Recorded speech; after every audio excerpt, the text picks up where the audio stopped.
Good morning, accountants. This is y'all's favorite time of the year, isn't it? It is. It is? It's where the fun is, yeah. Do you want to see the packet or a book a thing you can spread apart? 1 minute. I got a packet. Oh, yeah, Oh, no, that's a notepad. I'm not just here, I gotta officiate. Okay. Wonder how this will work. Here are your options. There's the same thing. It's just it's front and back, and you can flip through. And then one is a packet, like where you could tear it apart if you want. Which one do you prefer? Wait a minute. Versus this. Yeah, I want that. Thank you. This is what we had last year.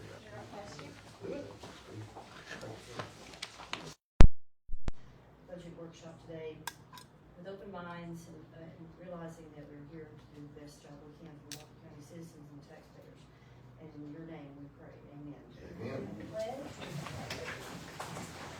I pledge allegiance to the flag of the United States of America and to the republic for which it stands, one nation, under God, indivisible, with liberty and justice for all.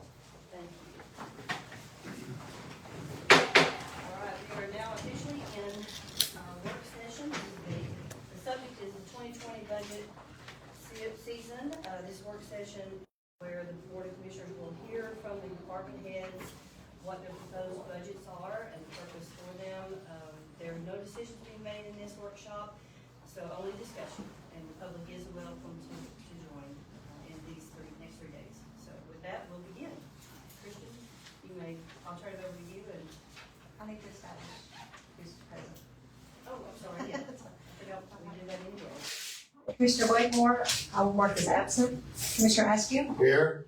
Chairwoman Thames, Commissioner Hart, Here. and Commissioner Wilson, I will mark as absent. Thank you. Sorry about that. That's all right. Now I'll turn it over to CFO. Okay, so currently we have taken everybody's budget requests and reviewed them, changed a few things in here. Currently, the general fund is at a $6.5 million difference. So the requests are $6.5 million higher than the revenue that we have. So I just wanted to start y'all off with that information. As you can see through your packet, we have the first 3 pages are general fund overview and then a summary of different funds on the first page. And then we have created in here a packet for each department. Starting on page 4, we have Blake Hodge for the fire department. And I believe he's prepared. Somewhat. I normally have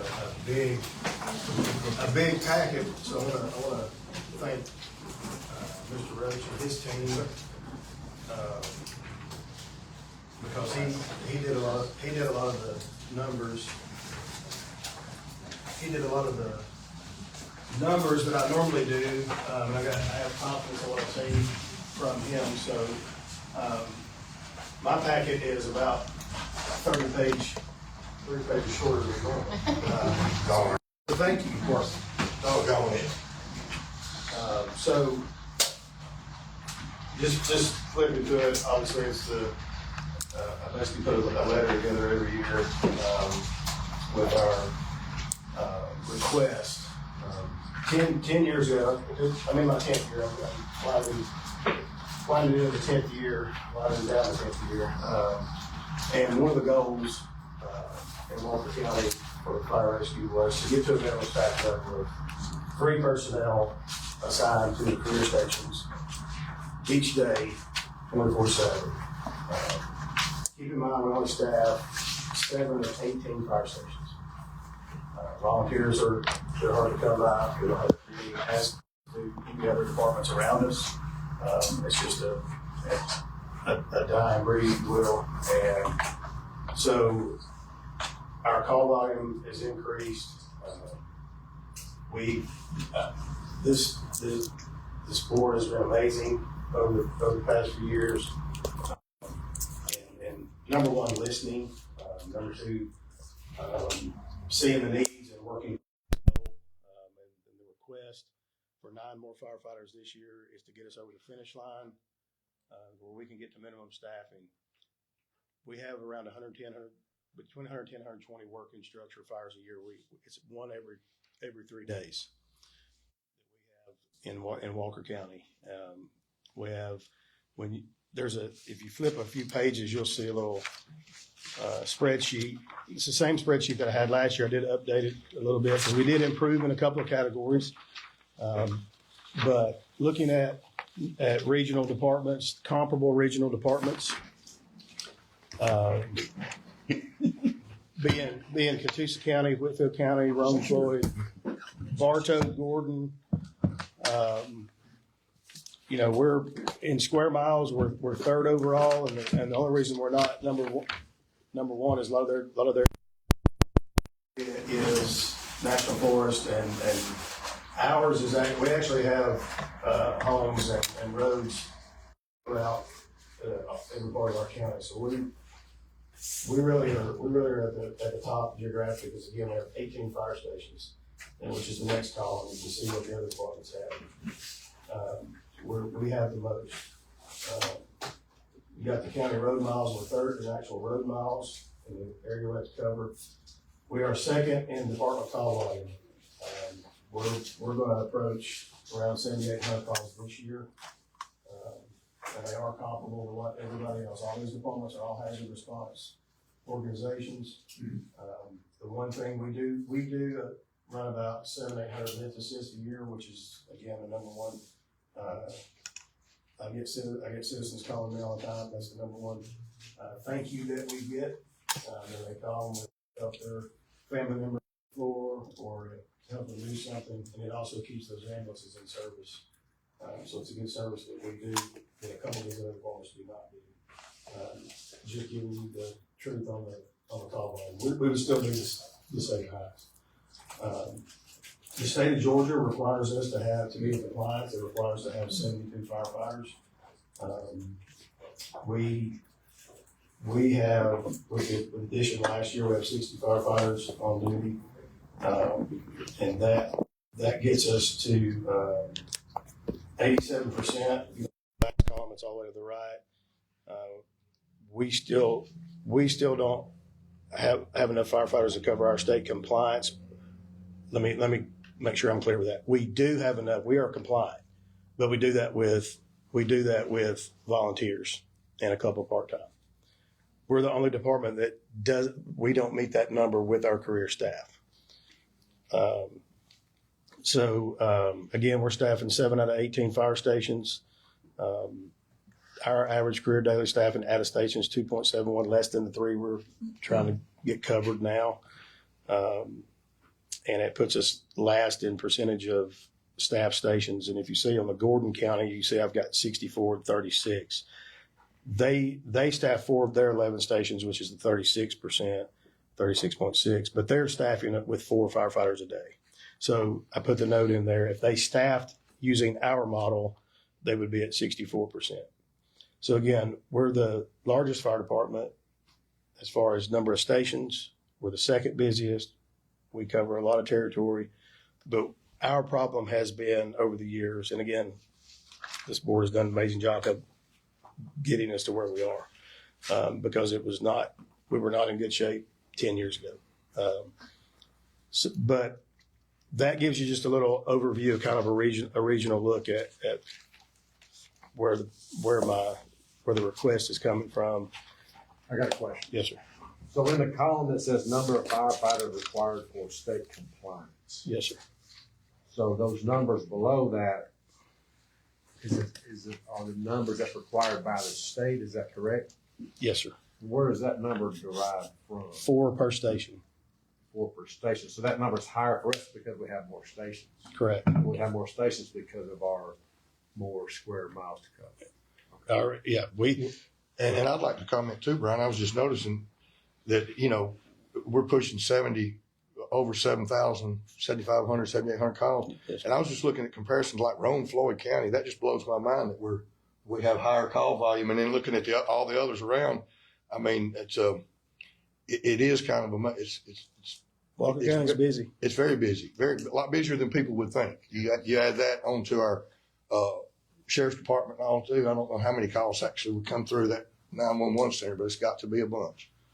Yes. And of course you can see the Whitfield County, Rome, Floyd, Bartow have a higher population, which is also amazing when you start thinking about the call volume. But they also when we're talking about tax base and stuff, they have better funding and availability there, but they have put it into their service delivery, and they're staffing with several of their stations are staffed minimally before, which is the NFPA, which if you flip to the back couple of pages, it just shows you the NFPA standard on number of firefighters response, what's generally needed on a fire. It takes us 4 and 5 stations out of our 7 to get enough firefighters there to operate. Now, Company 8, we call them, or the state prison, they have 8 people in their crew, and they're amazing. They're amazing. They really help this county out. But they often, if it's not Monday through Friday, 8 to 5, they're delayed quite a bit. So they're getting there to help us, but it's late into the incident. So we too often we are arriving. We operate with a 2 in, 2 out rule of thumb in the fire service, which for every 2 firefighters that perform an assignment or a task, there should be two backing them up. Unfortunately, that is not a reality for us where we are today. All we're trying to do is get there with 3 people on the truck, and I've met with several, and I've been able to show you a real incident where we arrive with only 2 firefighters, and the driver of that unit, 1 firefighter is ready to go, but it takes 2 to go in and do a search. We have a firefighter that has to get out of the truck, get their gear off the truck, get the air pack off the truck, get dressed, and it delays search and rescue. It delays fire attack by 2.5 minutes on average. A fire doubles in size every minute. When you get these 12 and 1,400 square foot homes, it doesn't take long. In public safety, we're often our greatest enemy's time. We're trying to overcome time as safe as we can. So we're oftentimes delayed, and even when we call it piecemealing assignments. If we have minimum staffing, which is the request of 3, then the incident commander can give an assignment to the arriving units. Engine 1, your fire attack 1. Engine 2, your search group 1. They get their assignment and go to work. Today, we have to say, Engine 1A, you're going to team up with Engine 2A when they get here to form the search group. It causes a little bit of organized chaos trying to organize chaos on the scene. It's not safe for the firefighters. And it's not the service delivery that, in my opinion, the citizens deserve or think they're probably getting to a certain degree. We want to be able to come off that fire truck, start putting the fire out. We want to be able to come off the fire truck and start doing a search. It's always life over property. There's a lot of advanced things in the fire service, such as vendor search that we do now, that allows us to safely enter a home for a search without trying to suppress the fire. We compartmentalize the fire. We exit on the way we enter through windows, systematically searching bedrooms and hallways, which are the high priority areas for victims. So, but we often are delayed and can't do that until our second arriving truck gets there. Please keep in mind, as I'm saying these things, we staff 7 of 18 stations. Exactly. So our response times are delayed for the 2nd, 3rd, 4th arriving. So picture how long it takes to get 6 to 8 firefighters on the fire. So again, I know it's a lot of money. I think we ended up with a 10+%. Yeah, it's $800,000. $800,000 increase, $700 the salaries, and then you have everything that tags along with the employee throughout the budget. Like there's so much more that you guys do, and not just fighting fires. I mean, there's rescues and people hang gliding and getting caught in caves and just you name it. You name it. I mean, I've been Yes, out sir. with you guys when we were working, and you're out there digging, going into cisterns with us, and doing Yes, all things when we were doing searches. Yes, sir. So, a couple of questions. One, what is your attrition rate normally? Are you losing people? So I'll back up 5 years. So around 4 or 5 years ago, we were losing around 8 to 10 firefighters a year, which is a big number for the number we have. They weren't going to other fire departments for the most part. We'd lose 1 or 2 to another fire department. And the primary reason they would go, and Chief Farrell could back me up on this, is they wanted a full crew. They wanted to work with a group. Chief Farrell and I work together. We got to like each other. We're 2 people that got to get along. 3 people breaks that up a little bit, but that's not really why they joke about it that way. But they're really leaving for progress in the future. So 4 or 5 years ago, we were losing a pretty good number. But as we've improved staffing, as we went to a 4896, to put it in perspective, we added 9 firefighters last year. We generally would get about 25, 30 applications. That was going to be my next question. Of which 7 or 8 qualify, or we're even worth looking at by the time you get through backgrounds and where they are. When we did the 4896 and we put out for the 9 firefighter positions last year, we had 105 applications. We've got 2 openings now. It's going to be normal. You can ask any fire department. They're going to have, most of them have 3 or 4 openings all the time. We generally, over the past 2 years, we've had 1 or 2 here or there. So we're doing a lot better with turnover. Are you proactive in your pursuit of qualified candidates, or do you just wait for them to come in? Well, we keep, of that 105, we turned away a lot of good ones. Yeah. So we keep them on file, and we make those phone calls. Number one, saving money through processes, but we constantly keep fire service. It's tight knit. We have contact all across the state. We get phone calls all the time. Hey, Chief Farrow, we both worked in Metro Atlanta. He worked there longer than I did. He gets phone calls all the time of people looking at Walker County and questioning, do I come there? Do I move there? Do I do things? So it's come a long way. It was when I got here, they were losing 15, 16 a year, but the pay was not good. Yep. They would jump for it. Again, pay was not good. Staffing was not good. Equipment's not good. We're getting their own equipment. We're still averaging, half our fleet of our pumpers 30 years old. So but we've got a plan, and it's been moving forward with that. So, but it has gotten better. It has gotten better. But we are definitely proactive in trying to find the best as well, not just settling. We have had to settle, unfortunately, in the past of trying to get who we can get, but we're not there now. We're getting to really isolated. And Chief, in our conversation, looking at this the other day in our little meeting, we were talking about how we added 9 last year, and we needed 9 to get to that baseline to get the 7 stations with 3 people on the truck. If we're able to do that, how long is that going to take to sustain us as far as that personnel level? I know it's hard to predict the growth, but as far as where you're at with your matrix, where would we be? So a couple things to look at, because you've heard me say it before. It's the citizens, the community's fire department through the Board of Commissioners. Whether I manage a $2 million budget or a $10 million budget, I'm going to do the best I can with what we have through the decision makers. Our ISO rating's a 3. The score is a 70.04, meaning we're 0.05 away from going to a 4. We work our tail off, and we capitalize on everything. Perfect in training. 911 center is perfect. Just 10 out of 10 for that. Our community risk reduction is almost perfect, and nobody hardly gets that, which is our public education, investigations, inspections. We have to capitalize on all those things because our deficiency is personnel. Out of 15 points in the fire service grading, we're not even getting 3 points out of 15.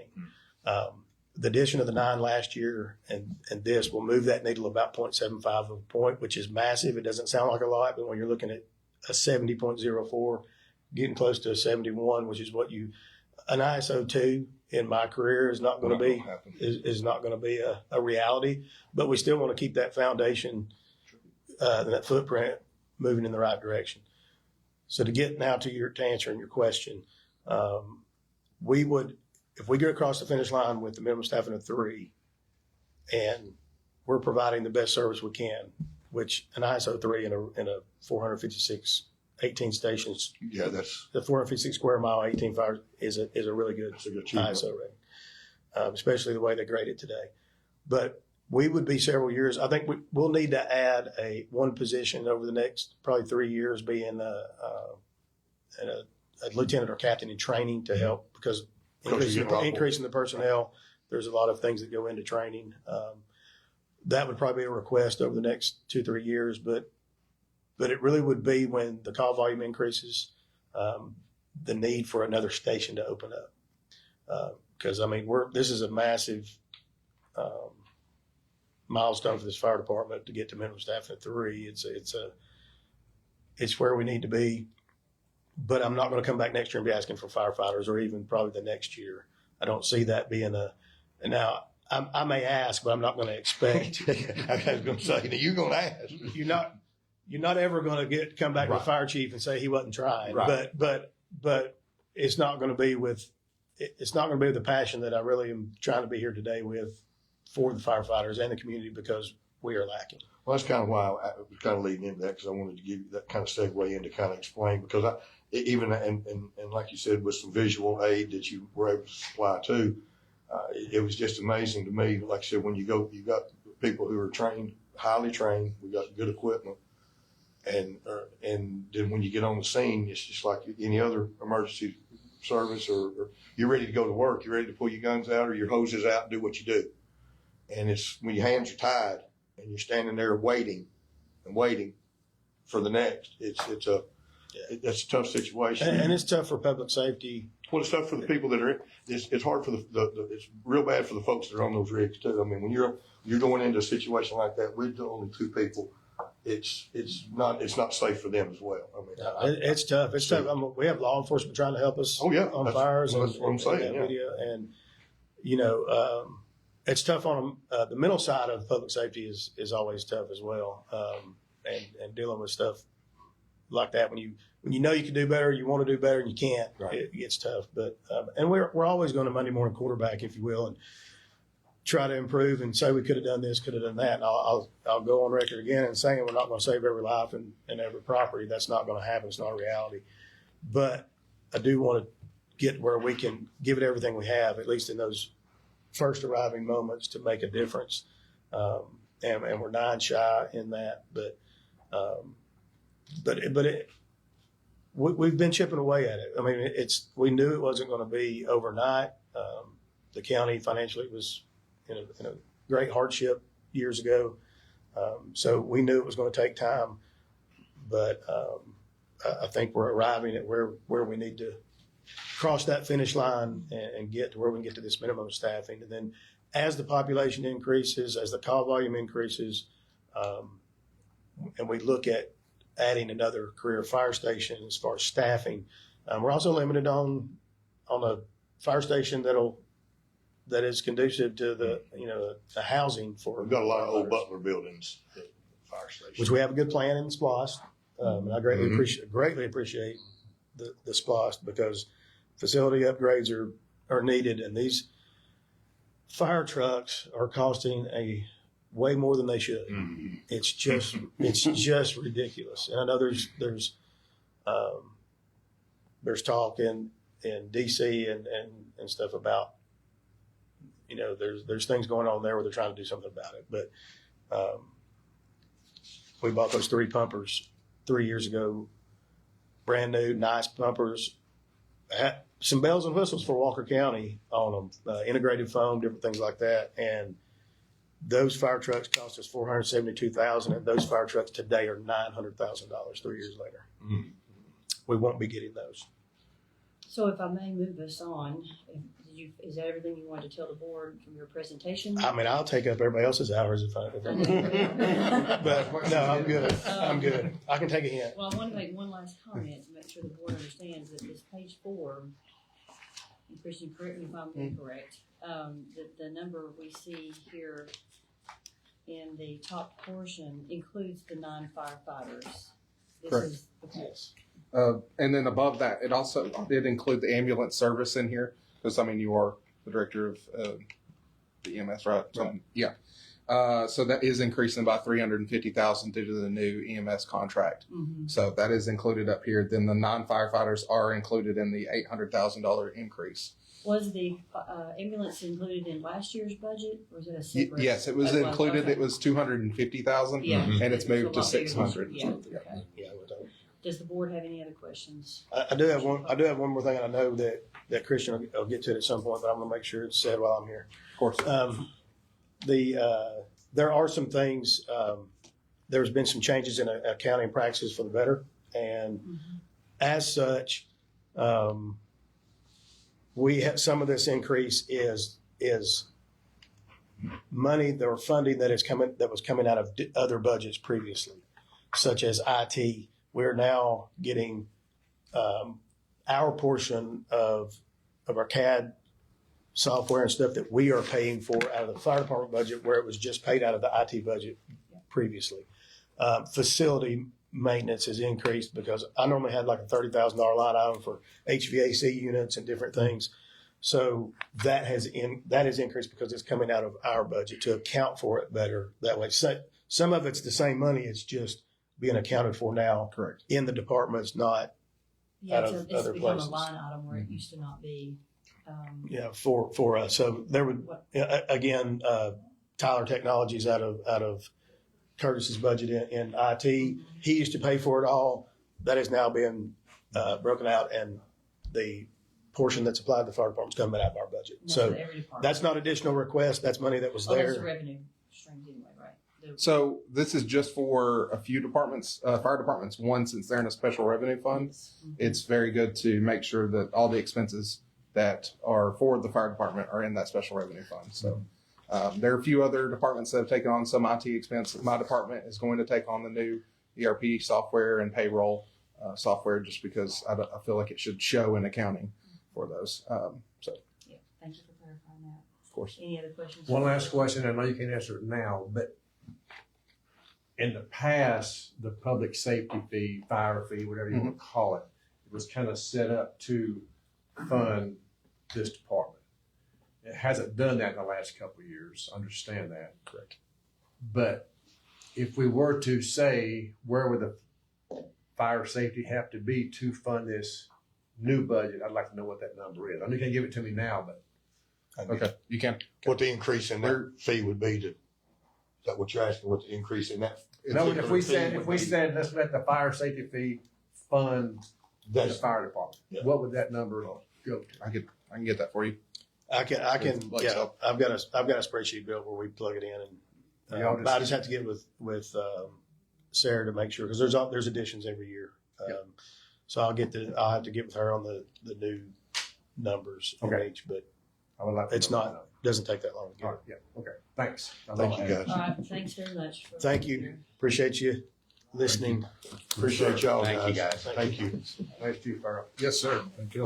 As we transition to the next presenter, which is Carlin Bowers, I have to tell the board that I'm leaving to go to attend the Economic Development Authority Board meeting.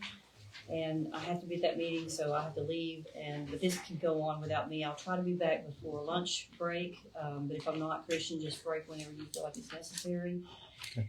Pretend to be me and close the session, and then Okay. when we come back, I'll take it back over. Sounds good. So thank y'all for letting me be absent for just a little bit. And Madam Chair, one before you get out of here, I've got to leave at lunch to go. I've got a meeting that I've got to be at in Chattooga, so I may not be back up in time. Are any of the other commissioners coming in the afternoon? I haven't been able to reach out to them this morning, but I will. And I'll be back. I've just got it's a 12:30, just a little quick meeting I've got with a construction company that I've got to run down there. Okay. So I'm gonna try to get back for the final part as well, but I was letting you know in case we had talked about, after. But you'll be back.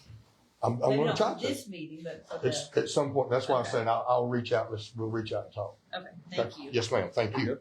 Good morning. I do want to mention that I forgot to mention this before. When we started, we had a difference in the general fund of 12.6 million in requests. So we've cut that down to 6.5. Carlin's is one of the ones I cut dramatically. So, Carla's like, what? Sorry, Bill. so a lot of the expenditures that were in Carlin's prior were bridge repairs, guardrails, paving, and we believe that is more aligned with SPLOST and T-SPLOST funding. So I think it would be good to remove that from the general fund's budget. But I just wanted to make that clear before we started that I did pull those out. Well, that's what I kind of figured that we would do, but that's the option. Do we cut, if we're putting this stuff in SPLOST, T-SPLOST, and LMIG, then instead of paving 40 to 50 miles, then we need to cut that down to about 10. So that's, Yeah. we either pave or fix bridges, infrastructure, traffic lights, things like that. We only have one traffic light this year that we're kind of in the wheelhouse of replacing. We're looking at about 200,000 for that. And then bridges, upcoming bridges. I've got, GDOT has got a couple in their wheelhouse, but we've got 4 that are, the Old Bethel Bridge at 341 in. Mm-hmm. It was on a list to be replaced. GDOT has taken it out. I believe that is federal funding, lack thereof, Right. or something. For whatever reason, they pulled it out of their list of bridges to repair. Now we've still got about 7 or 8 of them in it. The Glass Mill Bridge at on the old Lafayette end across from Tim Perkins' place. Yeah. So the bridge, now I don't know what is there. There's a cross drain that comes from if we're going toward Rock Springs from the left side of the road that is diagonal and comes out in the abutment wall. So where that's all busting up there in the road is not paving. It is subgrade failure, and I'm almost certain that we've got a corrugated metal pipe in there that has rusted out, and water is just sitting there and it's not coming out. What I'm worried about is that outlet comes out of the abutment wall of that bridge. And I don't know how that happened. I'll have to get GDOT involved with that one because that is one of GDOT's federally or one of their inspected bridges that they'll do. So that one could go. I've got a couple of different ideas on how to address it. From worst case scenario, $200,000, maybe $3. But I don't know what GDOT's going to say whenever they come out and I tell them we're about to pull all this out and then we got a hole in the abutment wall. Yeah.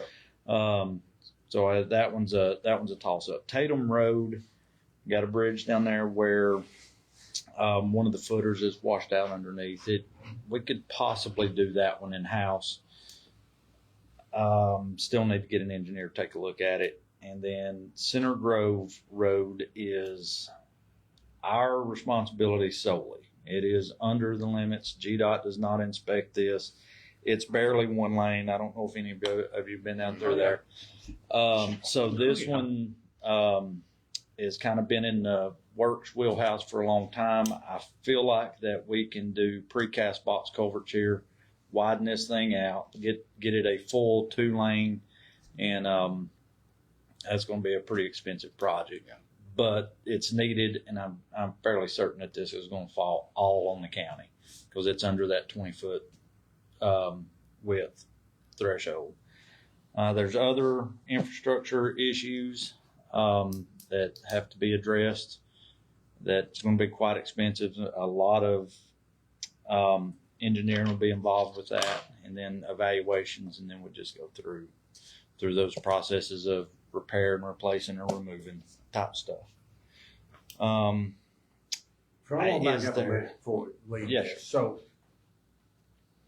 what you're saying is that let's just throw a number out there, the 20 miles of road, 25 miles of road we're going to pave this year. Mm-hmm. We haven't started on yet, correct? The 2025 and 26. Okay, let's combine list. Yes. Yes. Right, I remember that. Okay. But you're saying money may have to come out of that because of these Yes. bridge repairs. Not out of the current, No, not out of the current. out of the next Next year. year. Yes. That's what I'm getting. Yes. That's what I'm The saying. 2027 project. T-SPLOST can fund 26 miles per year of road resurfacing, I believe. I think that was the number we calculated. And then we also have some SPOS funding in the new SPOS cycle Right. for road repairs. Okay. And then we have LMIG, which is about a 1.4. With a 30% match, I can use that on different things like this. There's LRA, supplemental LMIG. That's kind of we don't ever know if we're getting that from year to year. It is, we got it this summer. We're going to use that to offset some of the cost in our current paving. And I haven't heard or anything in the last, I don't know what that's going to look like next summer. Okay. I think we've got the governor's going to be changing in January. Okay. So at the end of the day, I think it's up to them. And then we don't know that until about April and May of next summer. Right. If Okay. we get the supplemental stuff or not. Right. I just want to make sure I understood that correctly. Yeah.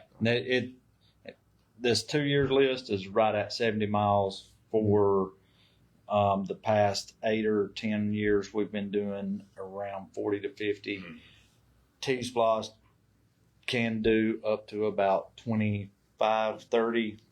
What do we say? 25 or 26. 35? 26. So right at 30 miles. We'll call it 30 because it always goes over a little bit.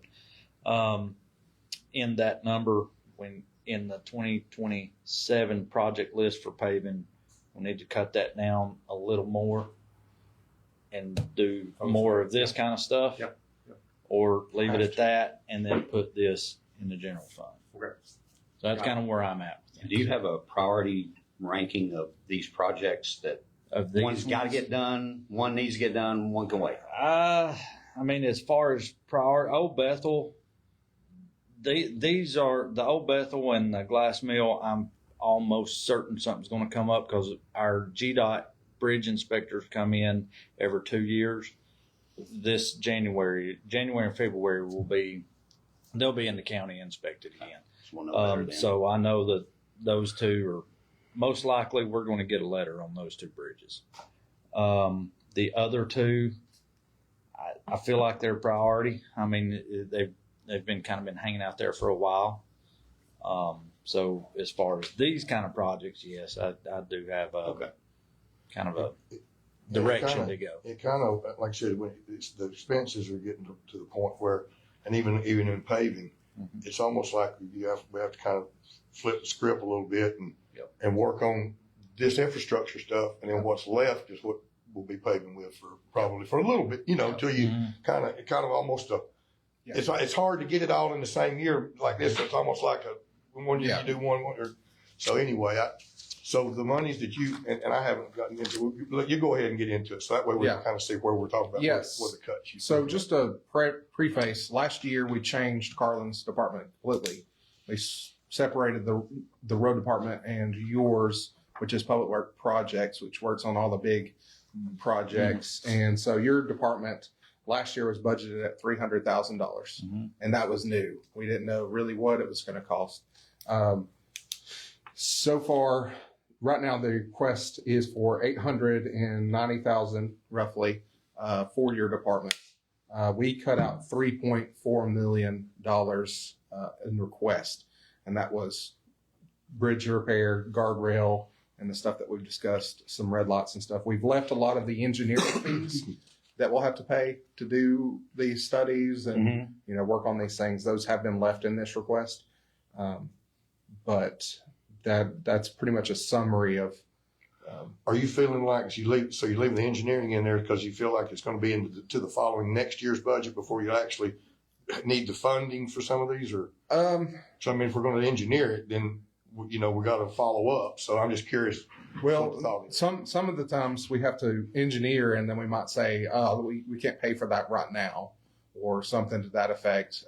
We can figure out what the cost is going to be, get it ready, and then in the next year's pay for it with T-Splosh or Splosh. The funding might come from those, but we may pay for the engineering portion out of the general fund if we do have funding later on in the year.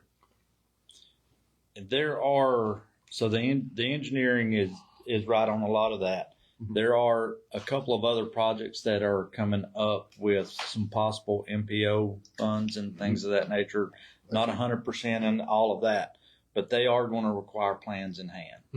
So a lot of this engineering money that's in here is to go ahead and start moving forward on some of this other stuff. There are two technical services and subscriptions that I'm looking into. One is a visual road evaluation. You know, when Terracon, we had Terracon evaluate everything several years ago. I feel like that we are to that point. We've paved a lot in the last couple of years. We need to do a new evaluation, and it's more of a visual. We can upload this into iWorks. Joe can share it, you know, with the public, segmented, it's color coded. That'll give the general public a little more insight of what our roads are actually looking like and how much needs paved versus how much has been paved. The other is traffic count and speed data. There is a software out there that we talked about that a little bit. I believe that's around $25,000, $30,000. That's when you were telling me Yes. about it. Yeah, that was pretty. It's pretty neat. So all of our vehicles that we drive, that data is captured. It's out there. There's a company that now sells a subscription to that data, and it gives speed counts, traffic counts, a lot of useful information that not only I can use, sheriff's department can use, planning can use it. I mean, it's that'd be good all the way around. Pretty neat little deal that I stumbled on there. It's and that's a color coded map. You can pull it up. People can actually see what those numbers are. A lot of useful data there that we just have to pay for that subscription, and it's around $25,000-$30,000. Last time of course, that always goes up as the year goes. The other is the road evaluations, and that's a visual scan of all of our roads in the county. It's looking at about $100,000 to do that. I recommend that we go ahead and get it started. I've got 3 different companies that do it. They all will work with iWorks. iWorks is one of those companies that offers that service. But I believe we need to do this at least every 5 years to do an evaluation over the entire county.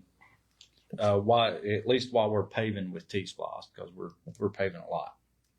And that will help us identify where we need to go. Without having to pay for Right. independent. And I mean, right now I'm going out. I've got a pretty good idea of the areas we try to pave. I know that one road here in location X may be just terrible, but there may be one road on Y that's bad and 3 others that are getting there.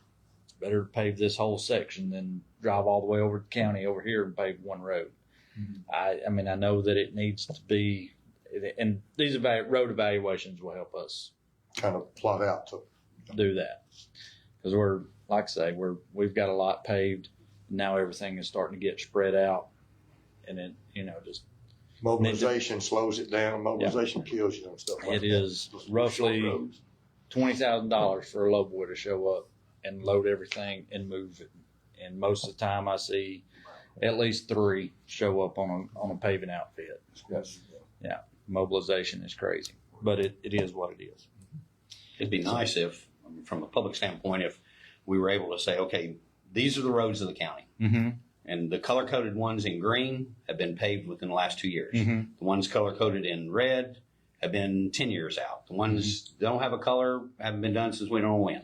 Well, the color evaluates condition. Yeah. And so that, the ones in green that are those would be the worst of the worst. Yeah. That's how it grades things. But I think of my mother when I think about all this stuff, and her world is pretty small. Mm-hmm. She's in assisted living, and she only sees a small amount, and so she sees paving going on. This is what she tells me: y'all are paving the roads all the time. It sounds just like that. Yeah. Which is not really true, but it's Right. just what she sees. So Mhm. I think, a blown up view of really, this is what we've done. This is what's left. Would give the county at least the citizens of the county a good feel of this is what we've done, which is quite a bit. We've still got quite a bit to do, and it's just from an education standpoint, as opposed to just what they're looking out of the front window. Yeah. That's a good point. And the most road evaluations that has been done is there are spreadsheets about this long, and they're all numbers. Yeah. And it, I like the idea of the The visual. visual is what, Okay. I do too. I Yeah. think that's a good thing. My mother would too. Yeah. And and that's really how we ought to think is, someone like my mom or my aunt and uncle, that don't really know anything about anything, but they know they see the paving trucks and all that, is just more information that's in a way that's maybe visually to be able to look at is a good thing.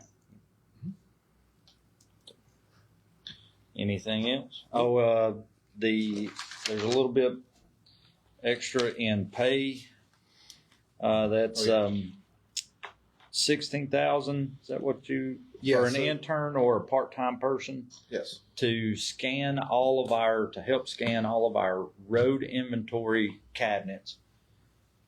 We've got 3 forms of information on roads. We've got iWorks, and then we've got what I call the Blue Book. Yep. And remember I that? know the Blue And Book. then we've got all of the filing cabinets. There's roughly 1,010 roads in the county, and that's our oldest form of information on the road. That's what I tend to go with if there's discrepancies on something.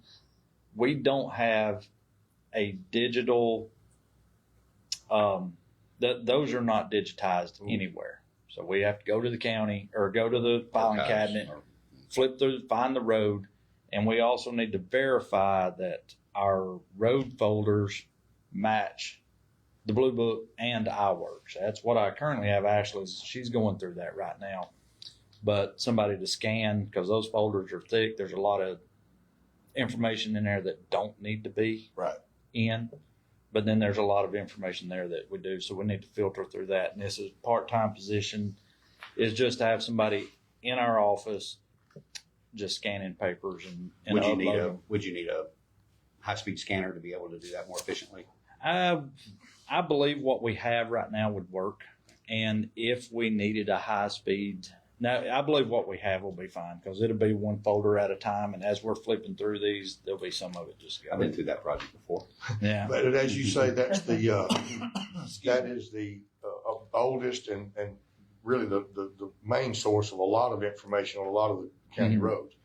Do you know if there's another copy of that anywhere? Is that That's all I know. Those file cabinets are the only copy. Let's of not that. have a fire. Yeah. That's what I was sitting here thinking because we just had the chief in here. So I was going to say, if we have extra copies, they're in that room or that building. well, exactly. So None of this is even in records. This Yeah. is, I mean, it's That's all the green cabinets. yeah, oh yeah, I know where the, I know. Yeah, We've that's moved what I them was into just. other building now just so I can watch them. Carlin, it can be done.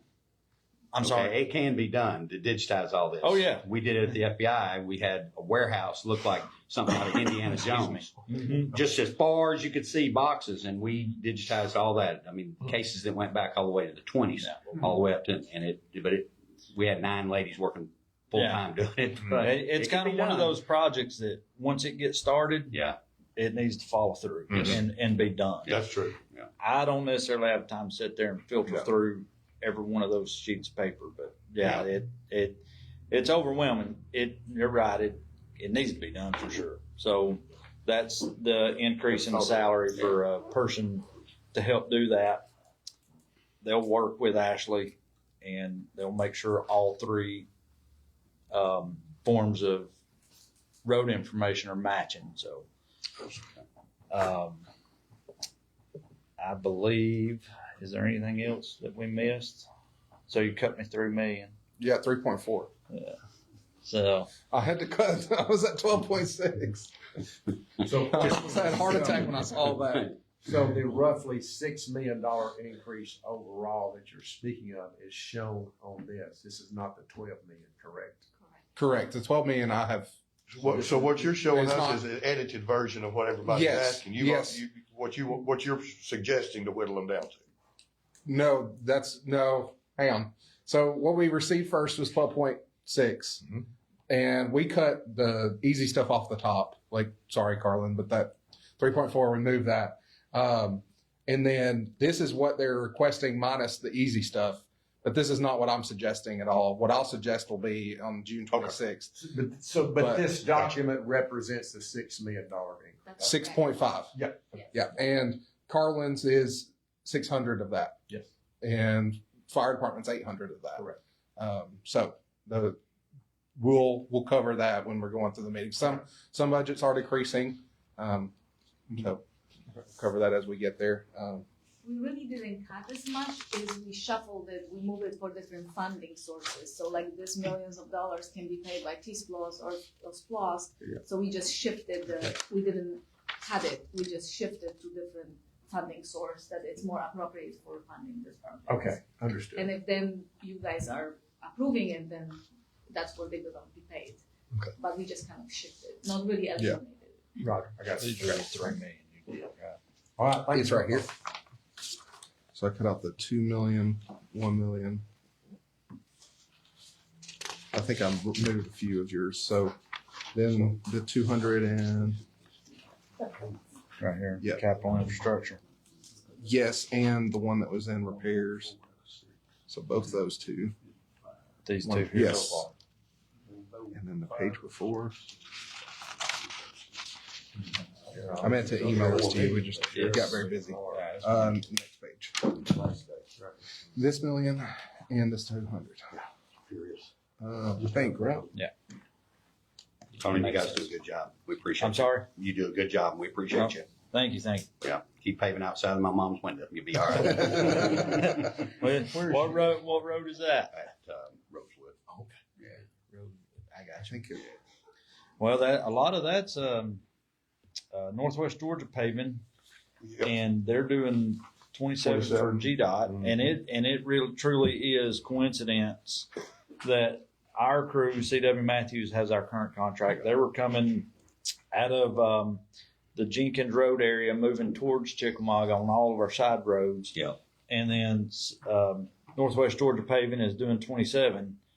So we had all of this going on at Yes, one you time. did. So it was It was a mess. it was coincidental. And Osborne but- Road going on at the same time, and Lee Clarkson with the pipe going on at the Yep, same yep, time. I yep. can't hardly get out of my house. Yep. Lee Clarkson, they are moving along pretty good on that. We think Man. we got the bridge stuff worked out on Glass Mill, the Good. big bridge. Do you think there's some rock underneath this? A little bit.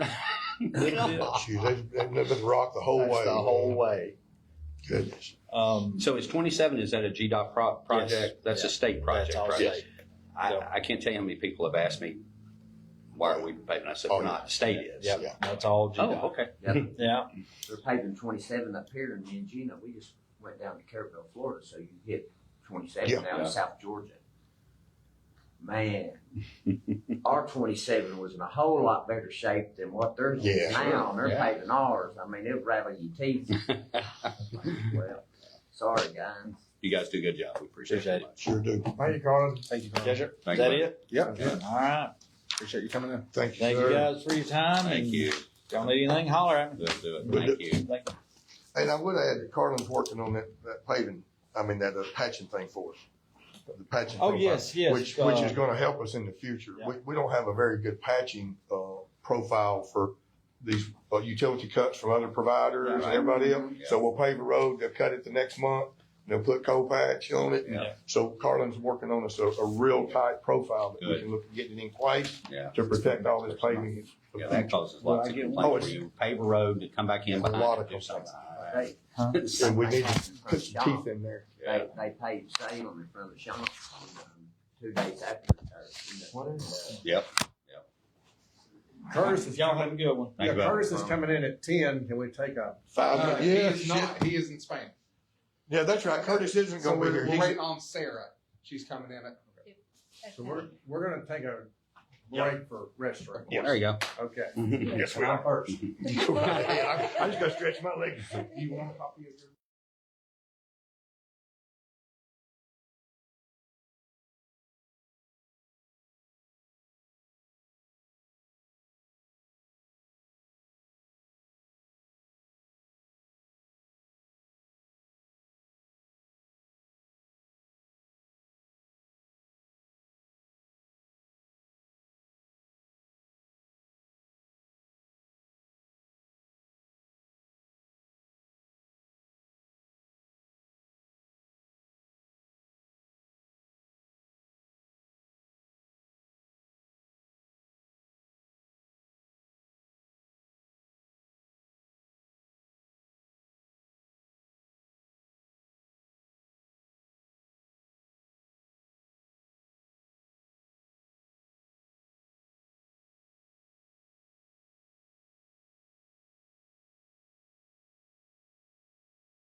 Are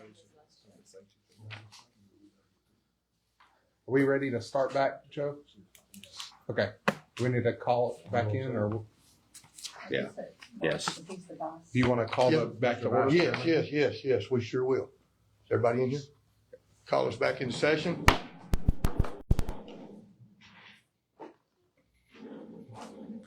Sorry about that.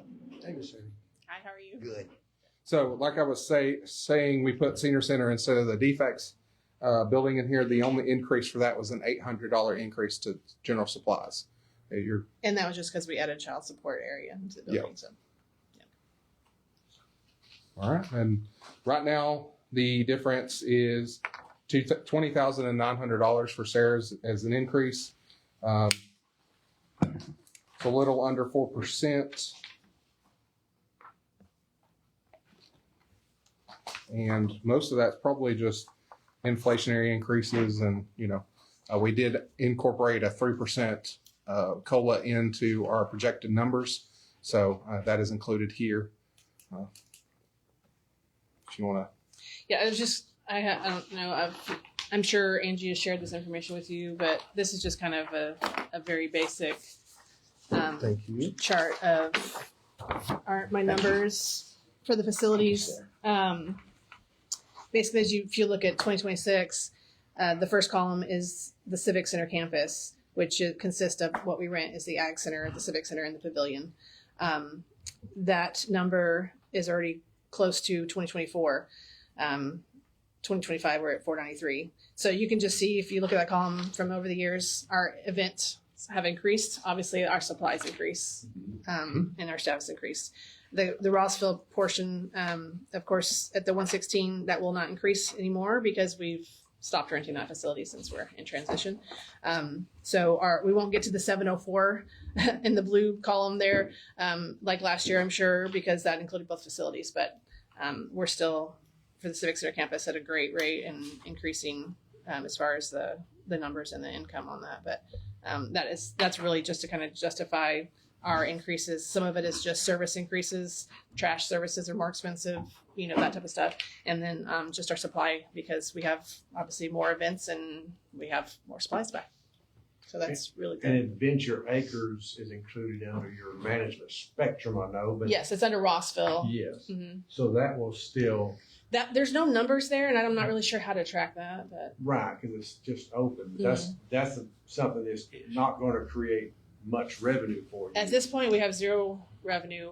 We have talked about, do we want to rent the pavilion out? I get calls, probably 5 calls a day, about wanting to rent the pavilion out. Right now, we're just doing first come, first serve. So if we decide that that's something we want to do, or renting out, I've had people ask about doing events there, or even just having food trucks there, and what we would charge them. So that's something we need to look up about for liability and all that. But I think that it would definitely benefit the community to have that type of stuff there. We just need to decide where we want to be and what we want to, how it's going to look before we start doing that.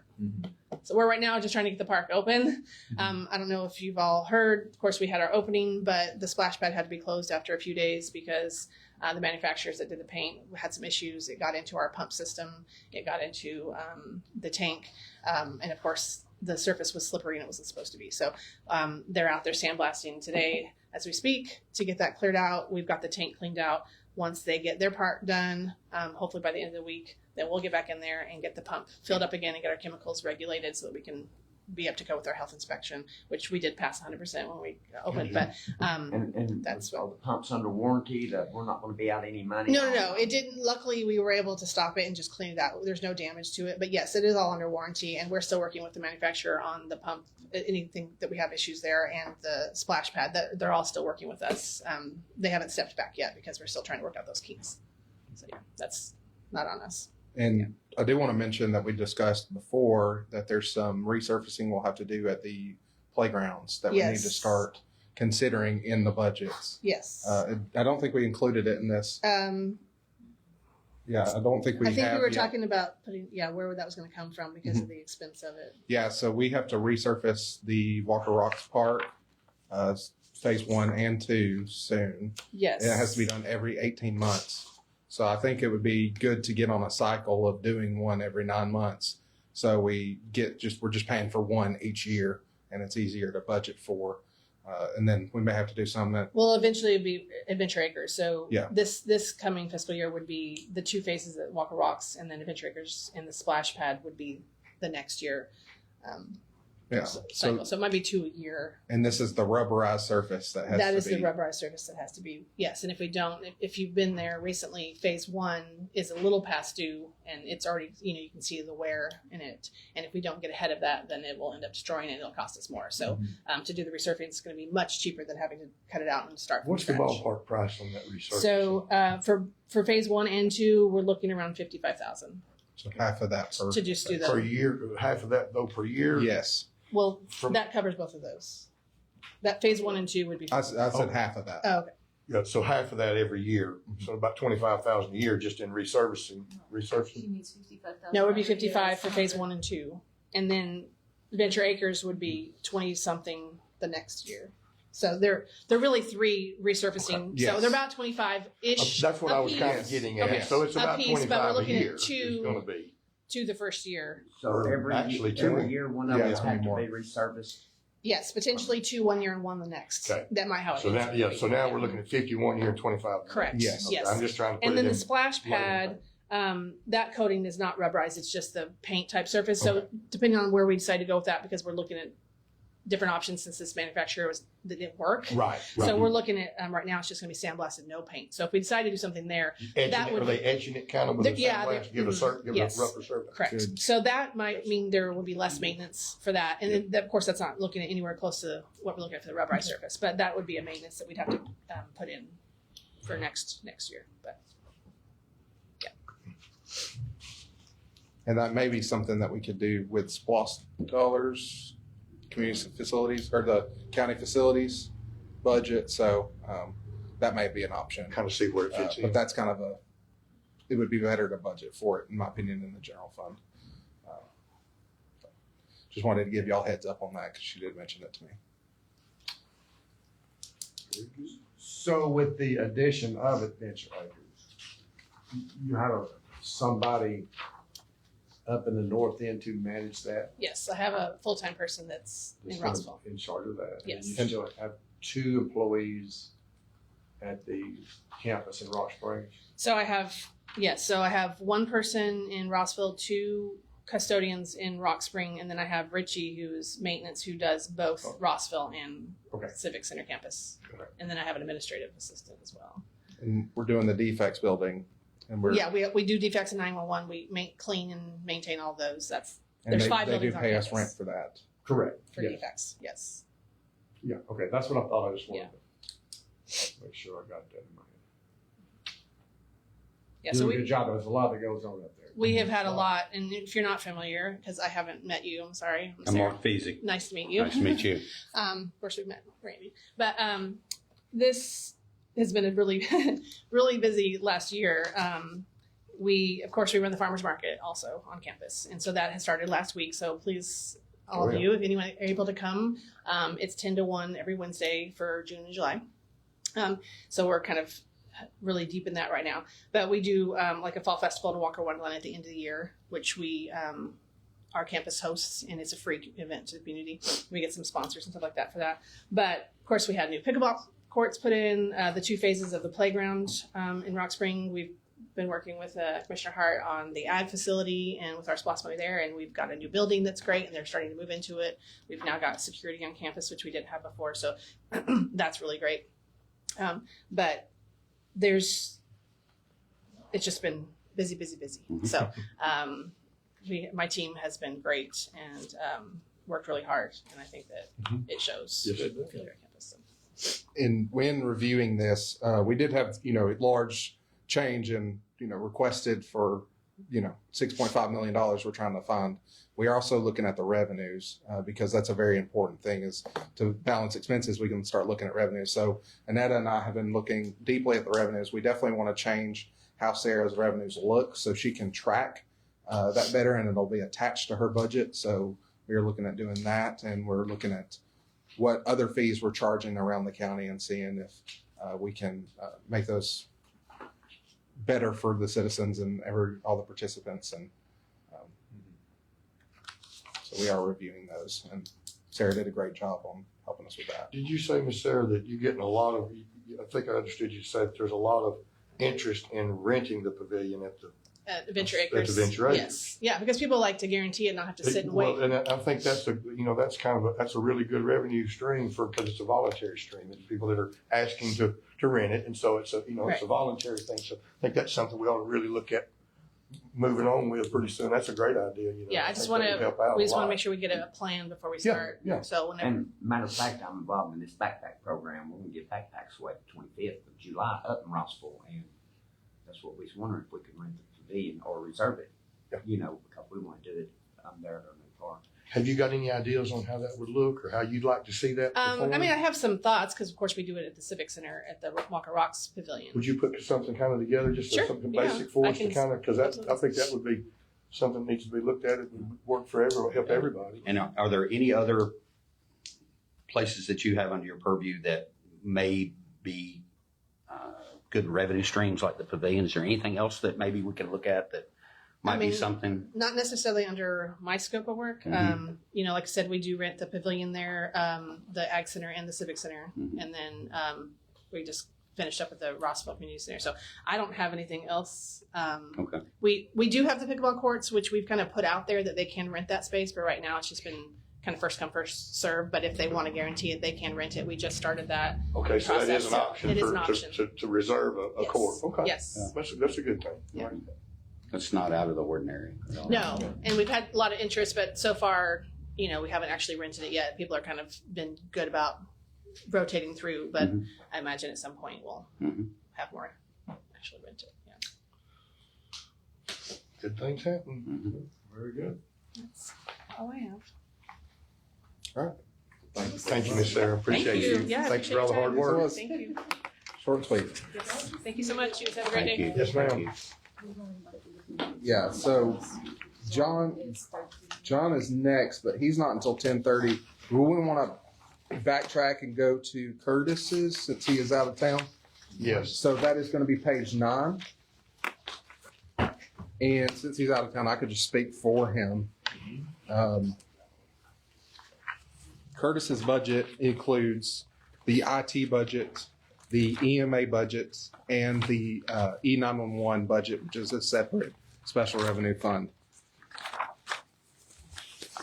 He has his salary is split between the 3 departments. IT has 2 employees, and EMA has 1 with his 3rd. And then I'm not exactly sure how many 911 has, but it's a pretty good staff. So currently, we're looking at his general fund change is a negative $17,000, and that's due to moving some budgets around between the 3. 911 has an increase of, let's make sure I say the right thing, 181,000. And so in IT, there have been a lot of departments that have started, well, it's really just me and Blake that are taking over big IT contracts with my new ERP software and the new Paycor software going into my budget. That he has a reduction there, and then Blake has taken about $40,000 off of the budget with moving stuff there. But he is also going to incorporate a lot of the individual items like Microsoft Office. Normally that was billed out to the individual departments. So that will now be in there in the IT budget. He is asking for a lot of raises this year. I don't have that with me now, but there are significant raises for his staff that he is asking for over the 3%. I just wanted to make that known.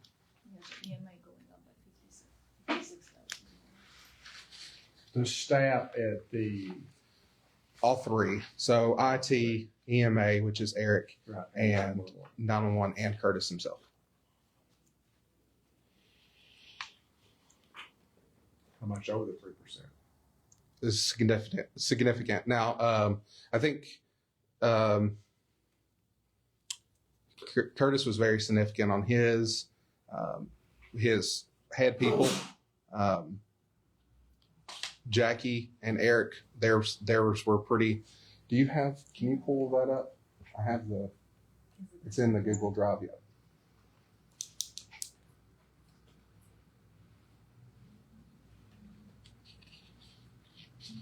We're working on comparing those so we can see exactly We have how. time now, but yeah, It is a high one. I mean, we're looking at 3% COLA. I mean, We gotta look at that too, though. I'm not so sure that That's the just- COLA is the way to go with this. that's just a budget assumption. Oh, right. That's not. Because, that's something that you look at, your number, but when you do that 3%, you just keep increasing the gap between Correct, every yes. position versus, just a Mhm. straight out. And I think that ends up in time creating a lot of issue because Yes. you continue to create, you never get closer, you get further Yeah. apart. I agree. And so instead of COLAs, we kind of may need to be looking at other types of. we did that once with just like a Yeah. $1 raise or something. Right, and I've been just trying to find that mix between the two because I never really thought of that till it was shown to me, but it does. It constantly goes apart because if your salary's more than mine, you get 3%, I get 3%, it just keeps. I don't And have 3%. what it was before. And the sad thing is, it's 3% won't cover the cost of the inflationary cost. Correct. So I mean, you're not even, so really, the employees aren't even staying steady. You're losing money at a 3% cost. Yes. So we got to look at that. I mean, I get it. It's a tool to use to get started. Yeah, just for budget projections. I think Angie was floating the idea about performance that were tied to how the employee is doing, and it would be at the control of the department head, kind of to divvy out, make suggestions, and yes, of course, and to Angie, and then that would be more in line with a fair increase. On the salaries, I don't have exactly what they had before and what they have now, but you can see that. Oh, you just went away. Yeah. So you can see on the IT department's budget, their personnel is increasing. It just says 4. Is that? So Curtis's increase is 21%.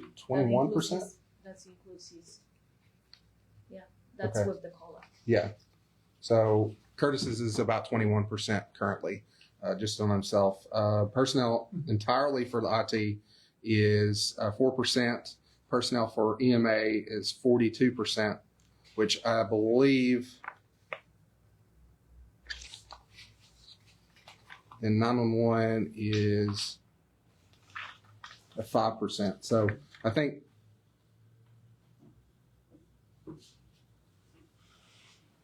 overall, it is a significant increase that y'all should be noted. Noted. Okay. Yeah.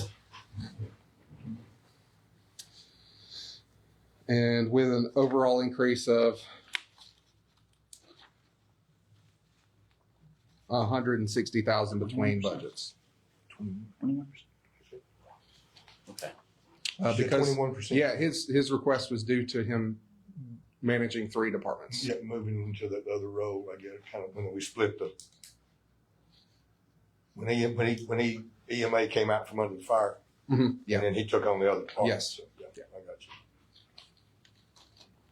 All right. I think that's all I want to. Do y'all have any questions about IT or EMA? No. Thank 911? you for the briefing. We'll have some more hard numbers on. Yes. Yeah, I that can. pretty soon. I can give you If you could get all us those. something Yeah. out on that, so we can have a look at how that really. We're working on a list right now of trying to get what they were making on 10-1 of last year compared to this year. I really want next year will be a lot easier because we know what to pull. Last year it was my first week here. We were doing these meetings, so I was kind of flying by the seat of my pants, for lack of a better term. But I think next year we'll have a lot more comparable data. Yeah, a better picture of the whole Yes, thing. yeah. So I'll see if John Pursley is here. He's not. Has 3 dots.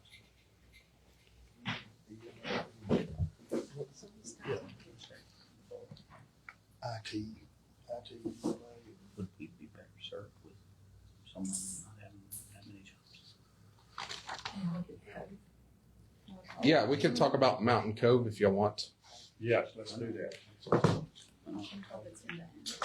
What page? That's unfortunate. Page 69. 60 or 50? 69. It's the last two pages. One person having to do 3 jobs. Oh, I know. Oh, yeah, but, well, that's like, I know. Okay, I'm there. Planning, zoning. Building inspections and codes. But all that falls under the same umbrella, and it works well because That's standard that's very standard across yes. counties that And I planning think all funds. IT and EMA and 911, normally those are not. EMA and 911 usually go together. right. At other counties I've worked at, and IT is separate. Yeah. So that might be something to look at Yeah. in the future, for sure. So page 69, we're going to talk about Mountain Cove while we wait on John. Here, Percy. John's right there. Oh, you want to?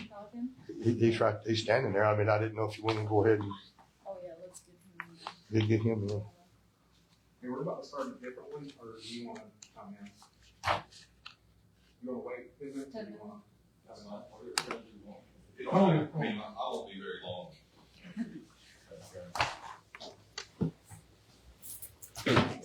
Good morning. How are you, sir? Good, good. So we're going to go back. I'm fine. John Persley. Nice to meet you. You as Page well. 13. Yep. What page are we going to be on? 13. Thank you. So as with Curtis, John is over 3 different departments, and his salary is split 3 ways as well. Yeah, here's I just did a couple pages, just a little analysis of what we're asking for here this year and where we're at. Yeah, I wouldn't say simplified it. We can go to Randy too. There's nothing wrong with simplifying it. And also what I did is, so there, a lot of folks do not know what all we do, what our responsibilities are. A lot of times you hear people say, and I think some of y'all know, and so, and that gives you just kind of a breakdown of our departments and what we handle as far as on the building side of things, planning side, code enforcement side. We also handle the licensing, the environmental stuff with Georgia EPD for the stormwater. Yes, absolutely. Yes, ma'am. Would you like an analysis as well? If you have one, that'd be great. I do, for sure. Yes, sir. And so that's just a little summary of just the responsibilities, because we do handle more than just, code enforcement, building inspections and whatnot. We also handle the business license, the beverage licensing, the surveying, the plats, and currently over the last year, also been handling the scope of works and helping out with the RFPs for the construction projects for the county buildings as well. And so on this, as far as overall percentage, it equals out to about 3.18% per department. I think there was a 3% increase that I had added for the employees, not myself, but for the employees. I think Christian and I, when we met, originally there was a 4% discussion, but it reduced back down to 3 as well. If you see in the planning department 7410, there's a $21,800 increase, but $20,000 of that is for a new line item for condemned properties for cleanups, because we're doing lean and cleans on properties now more than ever, and so therefore that gives us a line item to, last time on. We spent that much. Yeah, we spent over that, but that's the average. We did one on at 104 Schraub Street, and it was $5,400, and that's an extensive cleanup, and we had to use concrete and asbestos environmental reporting and stuff, so that was extensive. But most of them would average probably in the $5,000 to $7,000 range.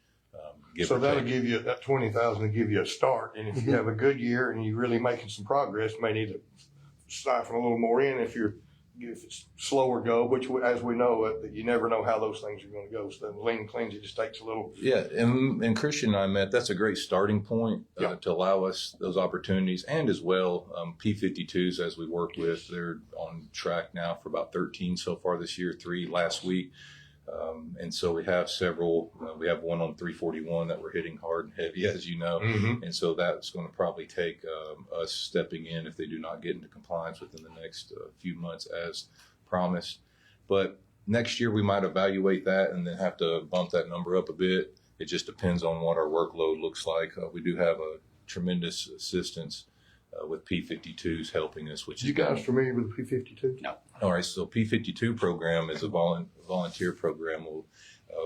We'll go around and show them properties, and if they meet their requirements, they will clean up at no cost to the county. And they're based from Covenant College. That's It's correct. college students. I mean, it's a free cleanup. They'll come out and look at, assess the site, and we've used them. Gosh. Yeah, we've used bunch. them a bunch, and this year, over the last year, they've been amazing. Primarily in the summertime because that's when the students can volunteer. Covenant College, they do use some church groups, other groups. They'll use any volunteer they can get, but it's at no cost to the county. We do have an officer out there while they're cleaning up most of the time, so that's the only expense. And a lot of times we'll comp that and then allow them to take another day throughout the week if they want to go play golf on Friday or go shoot their bow or do something. We always work that out. So typically it's no expense of the county at all. And so it's a tremendous program helping out a lot of folks, people that just can't do it. It's not for everyone. You know, you're not going to give that assistance to someone that's capable, just not willing. No, this is for folks that, you know, have lost loved ones, you know, the grandma, or the grandfather, or just daughter, son, brother, sister that just going through hard times and financially just can't do it. So we'll give them that assistance to get a head start on it, and then hopefully they can maintain it from there. Yeah, it's a great program. It's because that's a lot of in codes, and you know, dealt with them for years and years. But generally speaking, people want to comply. A lot of times it's just they financially can't. Yeah, it's expensive. As we know, everything's expensive. People that are, like you said, underprivileged or in medical conditions and things like that. P52 has been a blessing on those coming in and helping us out. Yeah, absolutely. So that. If you want to follow along, it's page 13 and 14.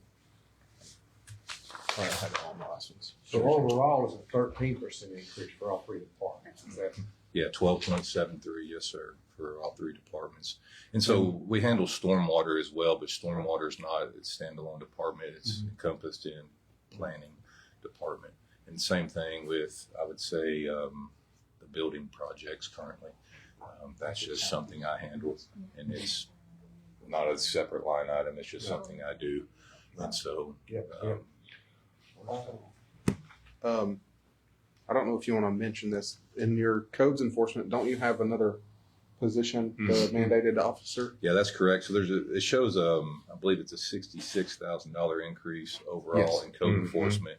But if you look at the pay, there's $50,000 in there for a new code enforcement officer as well. As you know, we're a huge county, and we currently have 2 officers that are now trained up and credentialed. And as spoke about at the commissioner meeting, you know, the amount of citations and compliance, we were having, you know, averaging, you know, 26 to 41 properties in compliance monthly, which is fantastic. And so it's a huge workload. And so 50 of that is to bring another officer in, and then of course, get them trained up, get them credentialed. We require all of our building inspectors and our code enforcement officers to have an ICC, International Code Council credential before they can go out. We put a timeline on that as well. Typically give them 3 months to get it. Other municipalities, you typically around 1 year timeline on the building side, but on the code enforcement side, I have worked with them before. If they've tested within the 90 days and they failed, because some of these tests are difficult, as you know. And so therefore we will work with them if they're showing progress and interest in it. And so we want to invest in quality staff to be out here representing Walker County.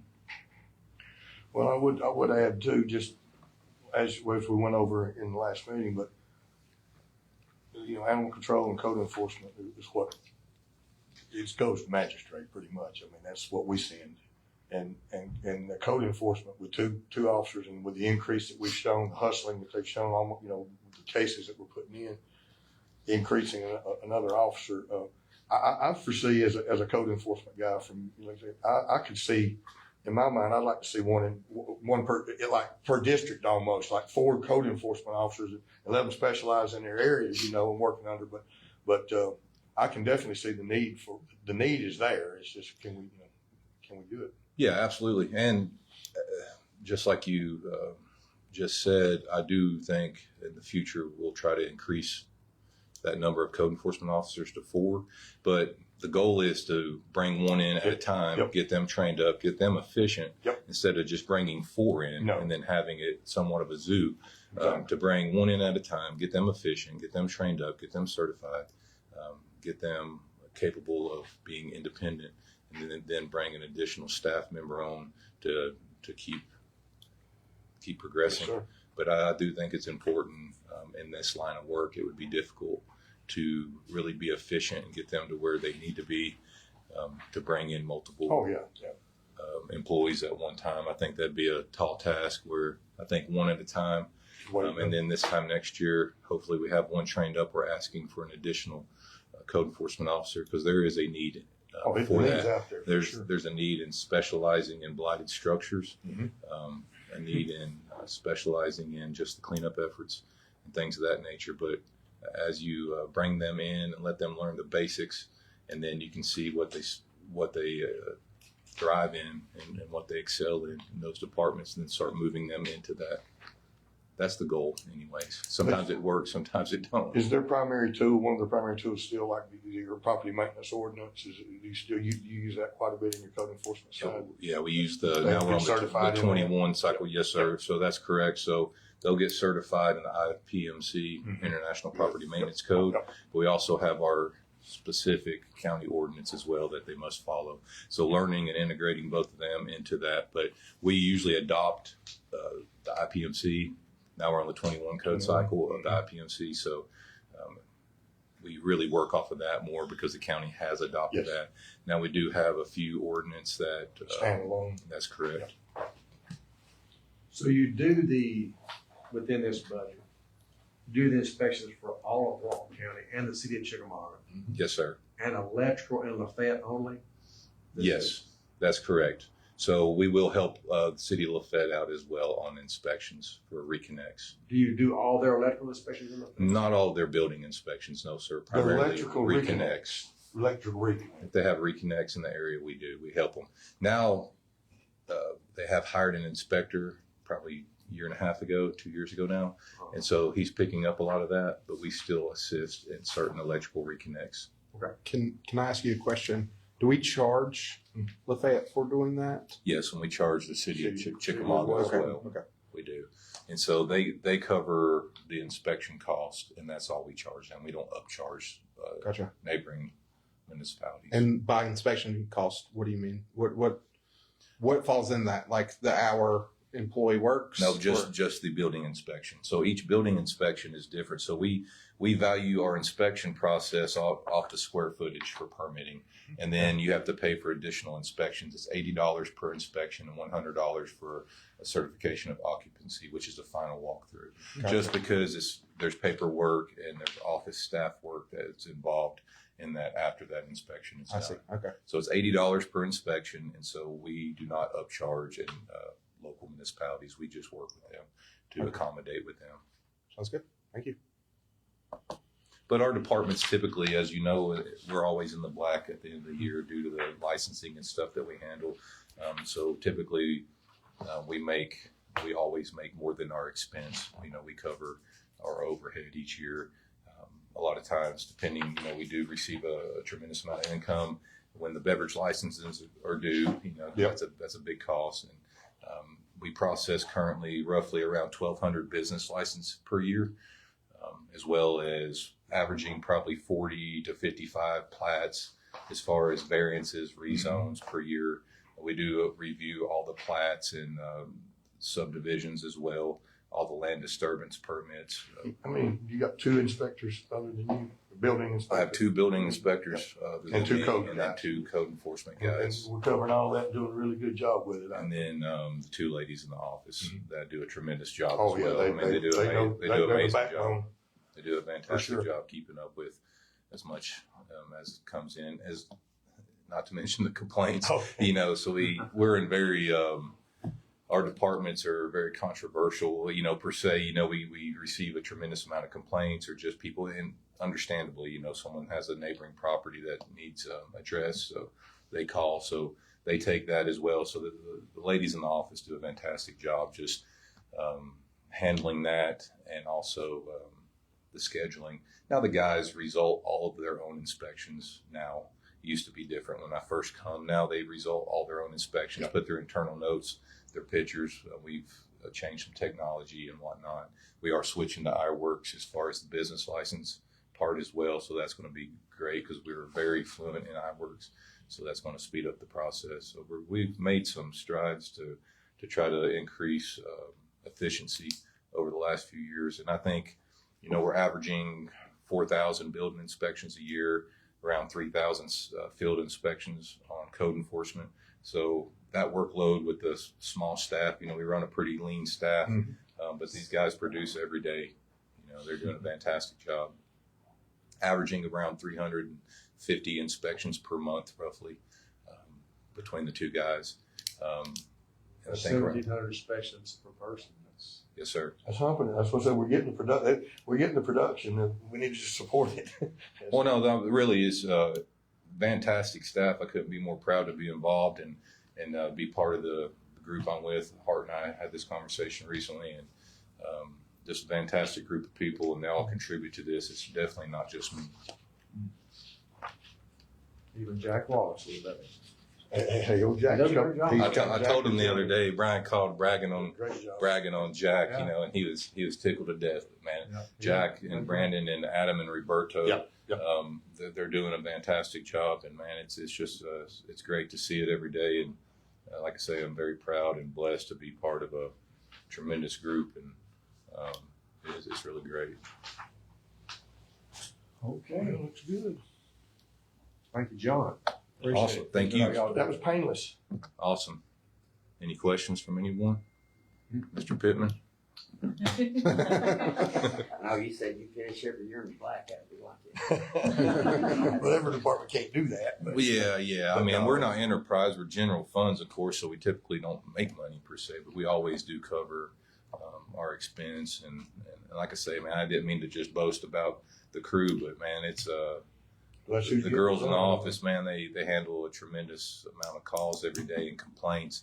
They always keep a level head. They always do a fantastic job, and that's really impressive to see because not everyone's capable of doing that. Yep. You know, they're really their professionalism's awesome, and the boys out there just they do a great job. You know, when you're in code enforcement, you're dealing with people and going to properties, and people are not happy to see you. You know. You know, so it's that's just the way the ball bounces, you know. But hey, it's all about how you handle it. Sometimes It really and is. it's very cool to see. I'm very proud, and it's a cool thing. You know, it's very good. I'm blessed to be a part of it.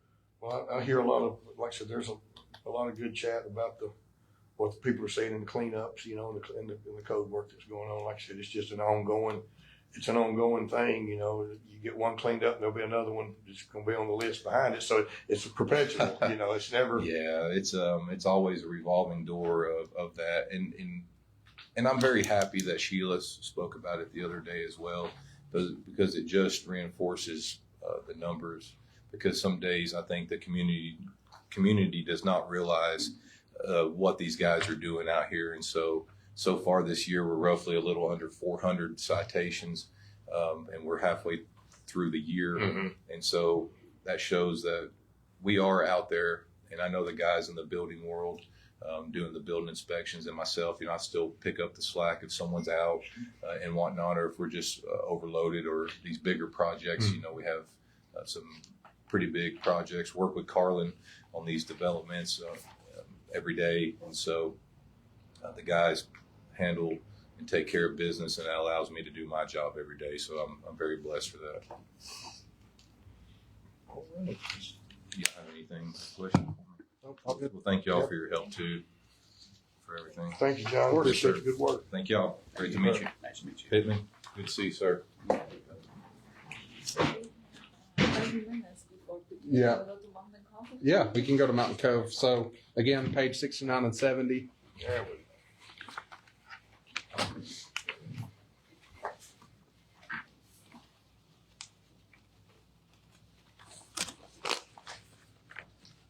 So this is one department where I think we really need to look into our revenue sources and how much we're charging for rentals and other various events.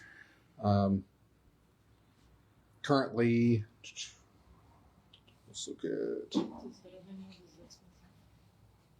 Perfect, thank you. Currently, the budget is amended right now for fiscal year 26. Is projected they're going to lose $160,000. That's the budget. So we want to get that number down. Right now, the proposed budget is for a loss of $101,000 for next year, with an increase in revenue of $98,000 and an increase in expense at $37,000. 88,000 of that income and change is for rental income, because I think we need to look at how much we're charging for renting, because I think it's fairly cheap, and we need to try to get those booked out. They're very nice facility. I don't know if y'all have been there. I recently went on a tour, and they're awesome. I think I would love to stay out there. I know one of my staff is getting married soon, and he's going to do it at the Cove. So I think it's a great asset that the county has, and hopefully we can start getting it into the black as well. So What all properties are for rent out in that? I think there are Just 8 or 9 cabins. Is that- There's the cabins, there's the main house, show there's barn. the barn place for the weddings. I don't know how they call them, but I'm sure. They- It's a show barn. They're working. They have a boardroom. They're working on an RV park. They're working on. They have the what used to be the restaurant. I think they're trying to clean it up to make a big event space. Yeah, so they have a lot for rent out there, and it's. And the cabins, have they been maintained and upgraded? Yes, so we did that last year Okay. with. Was the last time I saw them? They're fantastic. Okay, good. They are designed. I Really, hadn't been out there in a while. It's been a long time, because we did a big It's renovation on them probably It's 15 worth years going ago. there. Yeah. First took it I'm over. on the beating path, but it's worth going there. It's Yeah. really pretty now. I went to a wedding there not too long ago at the barn facility. That was it's really nice. There's some. I think the flooring might need updated or something in that show barn. I'm not sure, but I think the cabins look excellent. I would definitely. And are we renting them on a regular basis? I don't think we're staying at full occupancy, and I think we should really work on our advertising. It's gonna be the next thing. Yeah, so we have some hotel motel tax funds that go to the chamber, and we're trying to work with them to help advertise as well. We think that there is a potential of making a little bit more money. I don't think over 1 year we're gonna, completely delete the $100,000 deficit. But I think we should strive in next couple of years to get to the point where it's money-making venture, because this is enterprise fund, so it should at least break even or make a little bit extra. And be able to pay the county taxes for the property. Right. Okay. But don't think that negative 160 is any fault to Jenna. Their team's doing great out there.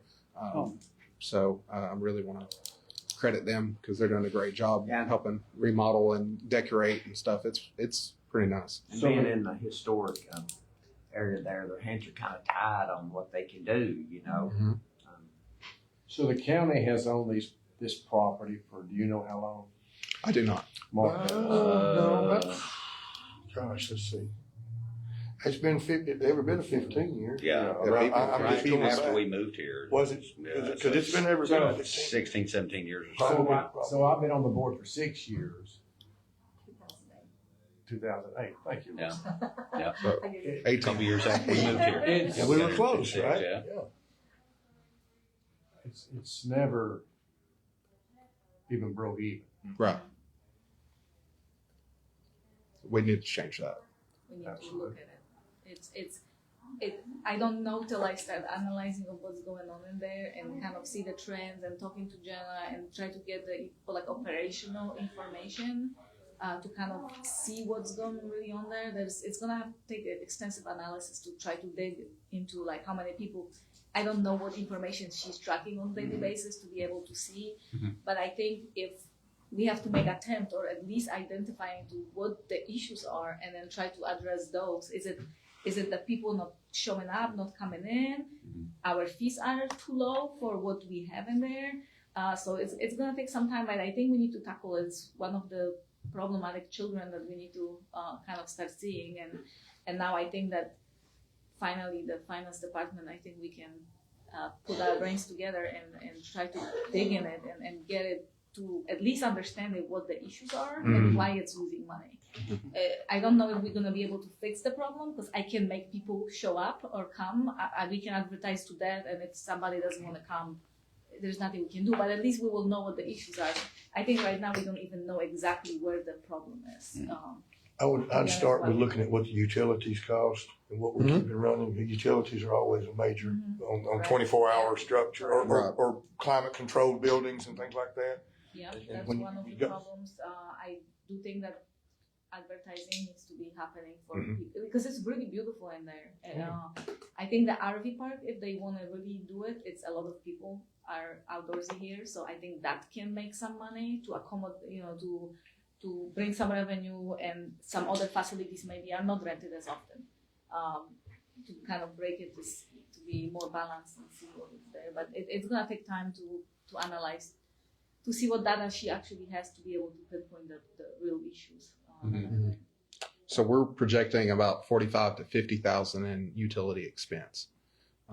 That's probably that includes water, electricity. It also includes yes, and vehicle. What about propane? Yeah, bottled gas is 8,000. Or we spent 4,200 so far, but most of that usage has already happened because that's normally not during the summer. And when we get to September, that's the end of our fiscal year. So I think about 4,000 is the cost for that propane. So of that 300,000, 50 of it is utilities. Then you have salaries being 100 or 200,000 of that. So with benefits and everything.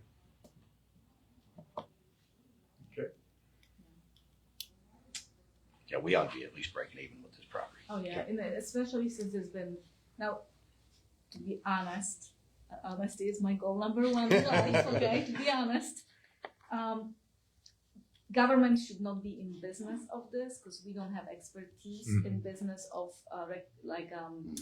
we're good with recreation and parks and those kind of like typical county things. This is a business. It's a hospitality. Correct. It's very difficult for government to operate because it's such a different structure. I agree 100%. I do too. And this is but this is what we've got, and we have to work with what we've got. So we're gonna try to analyze it, give it a chance to see what the issues are and how to make it work. And then we'll bring something in front of you to discuss and figure out what the next steps are. Is it increase the rates? Is it do some kind of change in there? We're gonna have to see what it is. And it also causes a little bit more work for my department because we have to file sales tax reports, hotel motel tax. We have to do a lot. They have their own bank account, and we're doing bank recs and stuff. So yeah, it's a different animal than all the other governmental functions that you will see typically. I'm not used to this in my career in this region. But this is what we've got. Oh, I know. I have to, we do the best we can with this, but maybe there's other options with it. I don't know. I do see we've scheduled animal services here, so I can't really cover that. It's not the same? It's the same. I don't know schedule change, so that one. So we don't need to talk about Bailey now. Payne is probably out there. Here, let me go see. I haven't heard of him. I didn't hear him. Is Payne here? I've got my papers so bad out of whack. I should have kept the binder. I knew better. You knew better. Can't give the messy kid the blue stuff. I guess we can do another break while we wait on Payne. Does that work for y'all? Yeah, that sounds good. Do y'all have any questions about the other things in the budget so far? Anything you want to see different for tomorrow or? No, I think it's good. Yeah, no, I agree. All right. Well, then, Take a break. yeah, if you want to take us in a break.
I'm gonna call back in session the, budget hearing today. Budget meeting, workshop. Yes. There you go, workshop. Payne, the floor is yours. Okay, You wanna- I've got an opening statement, and then I've got something I'd like to read. If y'all want to follow along, that's fine. It kind of gives you the state of our current budget and then what we see going forward, okay? So commissioners, good morning. There are 3 points I would like you to take away from today's budget review. First, the enterprise fund is currently operating in a positive position of approximately $75,000. Second, revenues and expenditures are both tracking at approximately 56% of budget, which is generally consistent with expectations. Third, the long-term issue is not today's budget, but ensuring sufficient waste volume and revenue streams to support a financially self-sustaining solid waste program going forward. So, page 1 of the budget summary. Some of this may be repetitive. I'm trying to get some points across. So the solid waste department operates as an enterprise fund and is intended to be financially self-supporting through user fees and service revenues rather than property tax support. Maintaining adequate revenue streams is critical to supporting operations, regulatory compliance, equipment replacement, and long-term closure obligations. Overall, our fund status is operating on track, and as I previously mentioned, our position is about $74,618, approximately $75,000. Revenue and expenses are both tracking at 56%. At this point in the fiscal year, the enterprise fund remains financially stable and is operating with revenues exceeding expenditures. Here are some key takeaways. The enterprise fund is operating in a positive position. As stated, revenues currently exceed expenditures by approximately $74,618. No immediate budget deficit or shortfall is evident. The fund remains financially stable at this point in the fiscal year. Number 2, revenues and expenditures are tracking with budget expectations. Revenue collections are approximately 56% of budget. Expenditures are approximately 56% of budget. Overall financial performance is generally consistent with expectations. Number 3, the long-term financial sustainability remains the primary issue. The transfer station remains the primary revenue source for the enterprise fund. Maintaining adequate waste volumes and revenue streams will be critical to supporting operations, equipment replacement, regulatory compliance, and future closure obligations. Future discussions regarding waste flow, disposal trends, and implementation of the county's flow control ordinance may improve the long-term financial outlook of the enterprise fund. Section 3, revenue performance. Total revenue is approximately 56% of budget, which is generally consistent with the current point in the fiscal year. The major revenue sources include transfer station fees, $1,159,540. Brush and tree waste fees, $77,905. Metal recycling revenue, $67,134.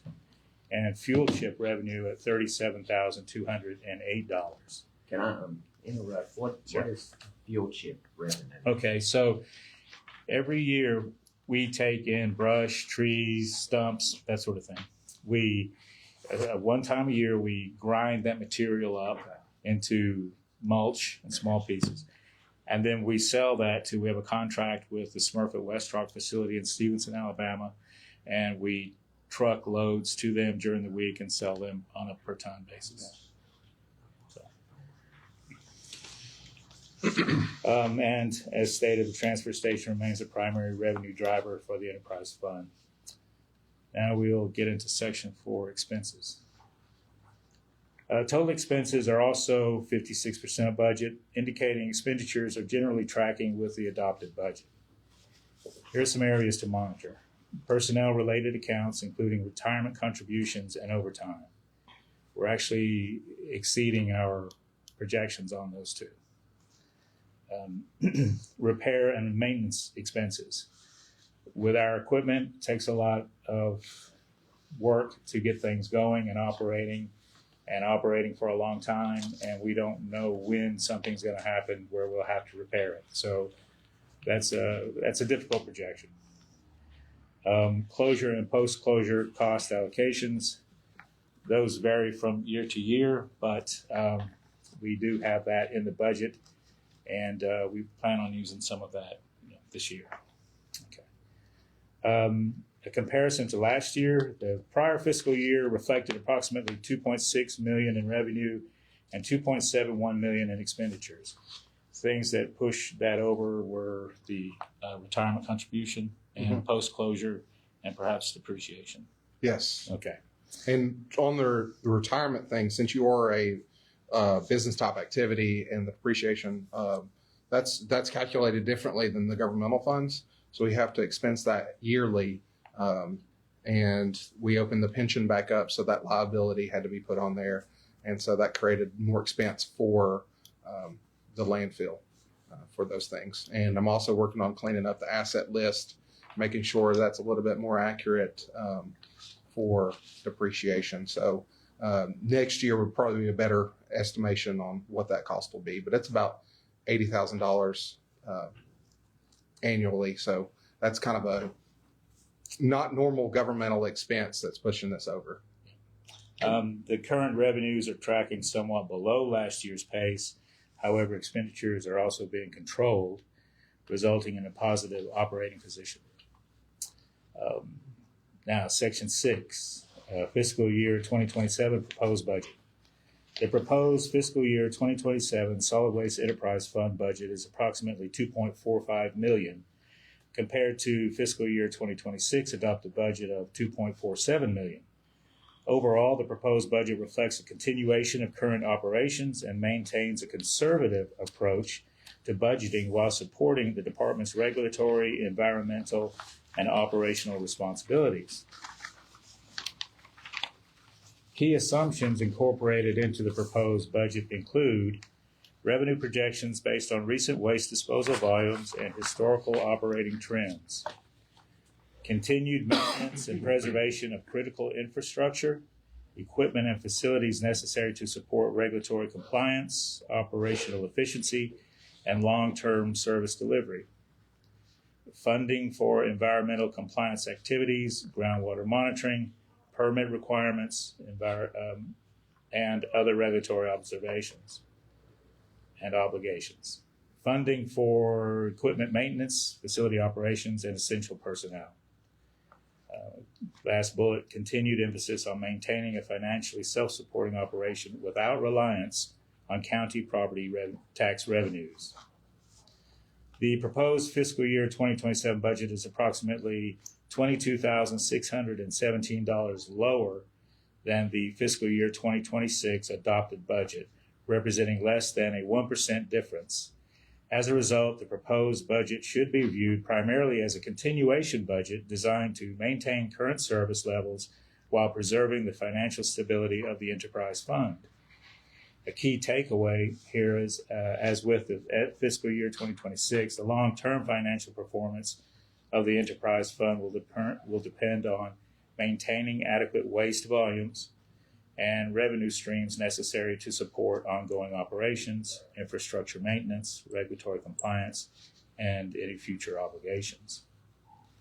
So in conclusion, the enterprise fund remains financially stable and is currently operating in a positive position. Revenues and expenditures are generally tracking with the adopted budget, and no immediate budget shortfall is evident. Unlike many county departments that are primarily funded through general governmental revenues, the Solid Waste Department operates as an enterprise fund and is expected to generate sufficient revenue to support its own operation. As a result, the program must continuously balance both regulatory compliance and financial performance while maintaining the equipment, infrastructure, and operational capacity necessary to serve Walker County residents and businesses. The primary financial challenge is not the current budget year, but the long-term sustainability of the solid waste program. Because the enterprise fund relies on user-generated revenue rather than property taxes, maintaining adequate waste volume and revenue streams will remain critical to supporting operations, regulatory compliance, equipment replacement, and future closure obligations. Future policy decisions regarding waste flow, disposal capacity, and revenue generation will play an important role in maintaining the financial stability of the enterprise fund.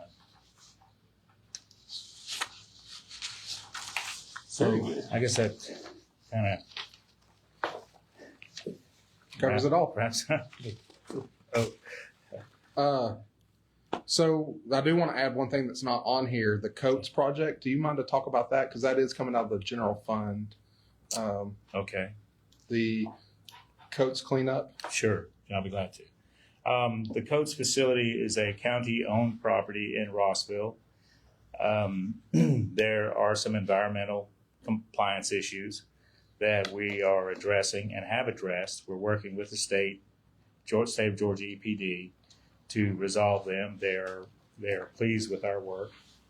In 2018, there was a PCB spill.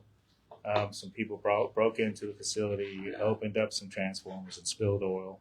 It flowed across the site, got into the drainage system, and crossed over to William Street and went down William Street. I kind of kicked us into the EPA's TSCA program because it was a PCB release. So we're working with the EPA and the EPD. We're working with the federal and the state regulatory agencies to resolve that. Recently, we went out and we excavated down William Street. We took soil samples. They came back clean. We've excavated the contamination out. So now we're filing a report with the state and the EPA to get us off their hazardous waste list and the out of the EPA's TSCA program. And that's currently, where we When stand. do you think we'll get that answer? It's hard to say with a month or two. A month or two? Just for the William Street and the EPA, they may not even respond, but as long as that information's in their file, then it'll be fine. So we're under a self-remediation program with them, Gotcha. as long as we do the work. Right. So you're saying within a couple months, the property should be deemed clean? The William Street property. Now, the main Coates campus, that's a different story. There's still some contamination on site, PCB, organics, metals, things like that, that will need to be addressed. And you think those will need to be removed? Yes. And hauled to It's- Mississippi? Or hazardous waste landfill, one that was either in Emile, Alabama. Email Alabama. That's what I thought. Or Demo It's right next to Well, it was Mississippi. close to Meridian. Yeah. Yeah. Yeah. It's That's just on the other side of where the the state other line. waste went, correct? Yes, it is. Yeah, that's right. The PCB Yeah. contaminated soils from the spill went to Emile. And so that's a $325,000 addition to the general fund. Yeah, that's the estimated cost to do the remaining work. Yeah. Yes. So, The remaining work at the Coates building? At the Coates campus. Yeah, the Coates building. So you feel like it's only, I'll say only, but that's $300,000 worth of work, or they're a little, just where we are there. Yeah, I think based on what we've seen, Okay. it's a good estimate. I feel comfortable with what the environmental consultants have put together. I've got to caveat that though. Yes. Once we start digging, there's no telling what we could run into that could drive that cost up. Gotcha. And it's impossible to really, There's no way. unfortunately. Okay. Is that A couple of things. yes. Yes, sir. One, you guys do a great job. I am a huge fan of the landfill. Well, thank you. I've got a And- good team. Yes, you do. Yes. Beginning with the folks in the building at the front, Yes, sir. they're fantastic. The guys working there are always nice. I'm a frequent flyer over there. Well, I was until I gave my truck away. Oh, Lord. Now I'm not. But you really do a great job. Thank you. They Let's, work hard. let's talk about the equipment Sure. that you use. Is your equipment old that will need to be replaced soon? How are your maintenance costs? And give us a sense of what you have, the condition that it's in, and then where we're going in the future with equipment. Okay. Let's see how I can put that together. Simply. We right For me. Well, we have some equipment that's got some hours and some time on it. Yeah. And when you get that, you get into repairs. Yep. So repairs are an expensive Yep. part of our budget because we never know what's going to pop. So I see replacing at least one track excavator, one articulated dump truck, and potentially our compactor. Okay, we're working on our compactor now to get it up and going. That's what I was worried. And yeah, hoping to squeeze some more life out of it so Yeah. that we can get into the next splosh cycle. Right. That sort of thing. Because what's the replacement on one of those now? Guesstimation. New, it's upwards of 2. no, well, not really. Right. You can find, we can probably get a good deal at anywhere from $850 to $1 million, brand new. Boy, And that's your whole splosh. And we could get a good used one for about maybe 2/3 of that. And on your those excavators and things, that size of equipment that you use and your articulate, Yes, ballpark those, please. $475 for an articulated truck. Okay, so that's We just priced some of that stuff out actually, and then we're probably looking at $325 to $350 on a track excavator. 1.5, 2, maybe $2 million worth of stuff over time that's coming. And the way that we are with our equipment, that will last a long time. We have a 1988 track excavator now. I've seen it. The Volvo articulated truck is a 2002. In fact, sometimes we have to go overseas for parts. But we do have some new equipment there. No, right. I don't want to take away from We what bought the a board lot has of done new for us. equipment. We've replaced our Mack truck and our trailer that we haul our wood chips in. We've replaced a wheel loader at the transfer station of all the L90s. Really nice. We've got a mini excavator now, which is good. So yes, we've got some vehicles. We've got a new D4 dozer. So we have been able in this previous splosh cycle to replace some of our critical equipment parts, equipment components. I'm mostly concerned about the equipment that if it fails or if it shuts down, that we're shut down for business. So would it be the compactor would be the thing that if it were to break or fill in the blank, what if breaks, we shut down? Well, the compactor is used at our construction and demolition landfill. And it's not a full-scale operation right now. It's open. We're taking waste up there. And we're required by our design operation plan to have a compactor. So that compactor is for Site 2. We plan this year to open up Site 2 a little bit more, to take a little more tonnage in there. Excuse me, Payne, I apologize. No, you're fine. What did you just say? Okay, we're planning to take a little more tonnage into Site 2 and perhaps do one more lift to help with the revenue. I think that we could do one more lift comfortably before we have to start working on the slopes and sculpting the landfill for the new expansion. And your current bar pit for cover, does it have dirt to support that, or would you have to start borrowing dirt out of? A little bit of both. We still have some areas for that excavation. We still have a borrow area, and we have 2 other lobes of soil that we could excavate. And then ideally, when you're building the next phase, you're using that dirt to help on the previous phase. Roll it over. Yeah, and if we had to, we have areas out there where we could do that. We have a 40-acre field south of us where we could borrow from there. We needed to. So, in understanding Mr. Vesey's question. Yeah, I hope I'm answering that. Yeah, so, but I think that as far as stopping operations, that'd be up at your transfer station. That'd be your loader or Getting back to that, that's key right now. That's where we're taking our C&D waste and our municipal solid waste. Yep. We have a track excavator in there now that has more hours on the engine than the previous engine before it blew. We have some issues with it. We're able to get it repaired, but at great expense for us. Is that the only track hoe on site, or is No, there's another one you could put there if that happened? Yes, but it's a lot larger and the bucket's a lot bigger, and there tends to be a little more damage to trailers and things like that. We can do it in a pinch if you had to. But yes, it's not. We worked through COVID.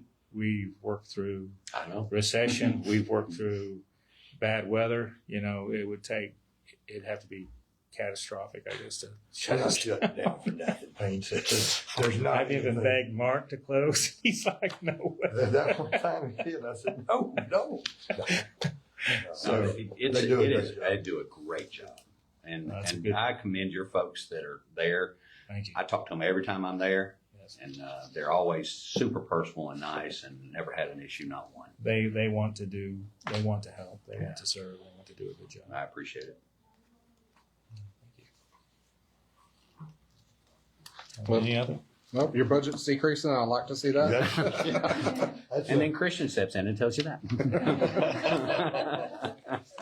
Well, we, Great job. Doing good. we've looked at these numbers and chewed on them, and Dalen, my operations manager, has done a good job with the numbers, and it's we work together, and I'm really proud of the way it is. Great job. You should be. Okay. Good job. Does the board have anything else for Mr. Payne? No, ma'am. Do you have anything else for the board? I'd like to thank you. I appreciate it. Y'all feel free to come by, and I'll give you the 10-cent tour. And that way you can see how, the behind the scenes I'll things. pick you up on that. Yeah, please do. I'd like to. And it's for everybody, really. So, Well, thank you. and appreciate everybody's involvement Sure. and interest in the landfill. Thank you. Thank you. Thank you, All sir. right, Okay. have a good rest of your afternoon. Yeah, Thank you. do the same. Thanks. Again, I apologize for coming in. No, you're fine. Good to see you. Yeah, thank you. I believe that was the last one for us before our lunch break. Mhm. Christian, did you want to add anything before we break for lunch? No, I at have this nothing point? to add. Okay. Does y'all have any questions or anything? It's been a great session. Yeah. That was really good. Do we want to, I know you've got to go to your other. Yeah, job. I've got to go, and I don't know what time I'm gonna try to get back before we finish. I just don't know. Well, until I since do. we're on time, I don't know that we need an hour and a half for lunch. Do you guys want to go get some lunch and come back in an hour? That'd be good. Hour's good. And Hour's we good. can spend 30 minutes talking about some of the business, some of the budgets that are not being presented. Yeah. How about that? Like I'm here, we can talk about mine. Yeah. So. Yeah, I was waiting on you. Okay. So that's what we'll do. We'll break now and end the work session for an hour and come back at 12:30. All right? Yep. We are out of session.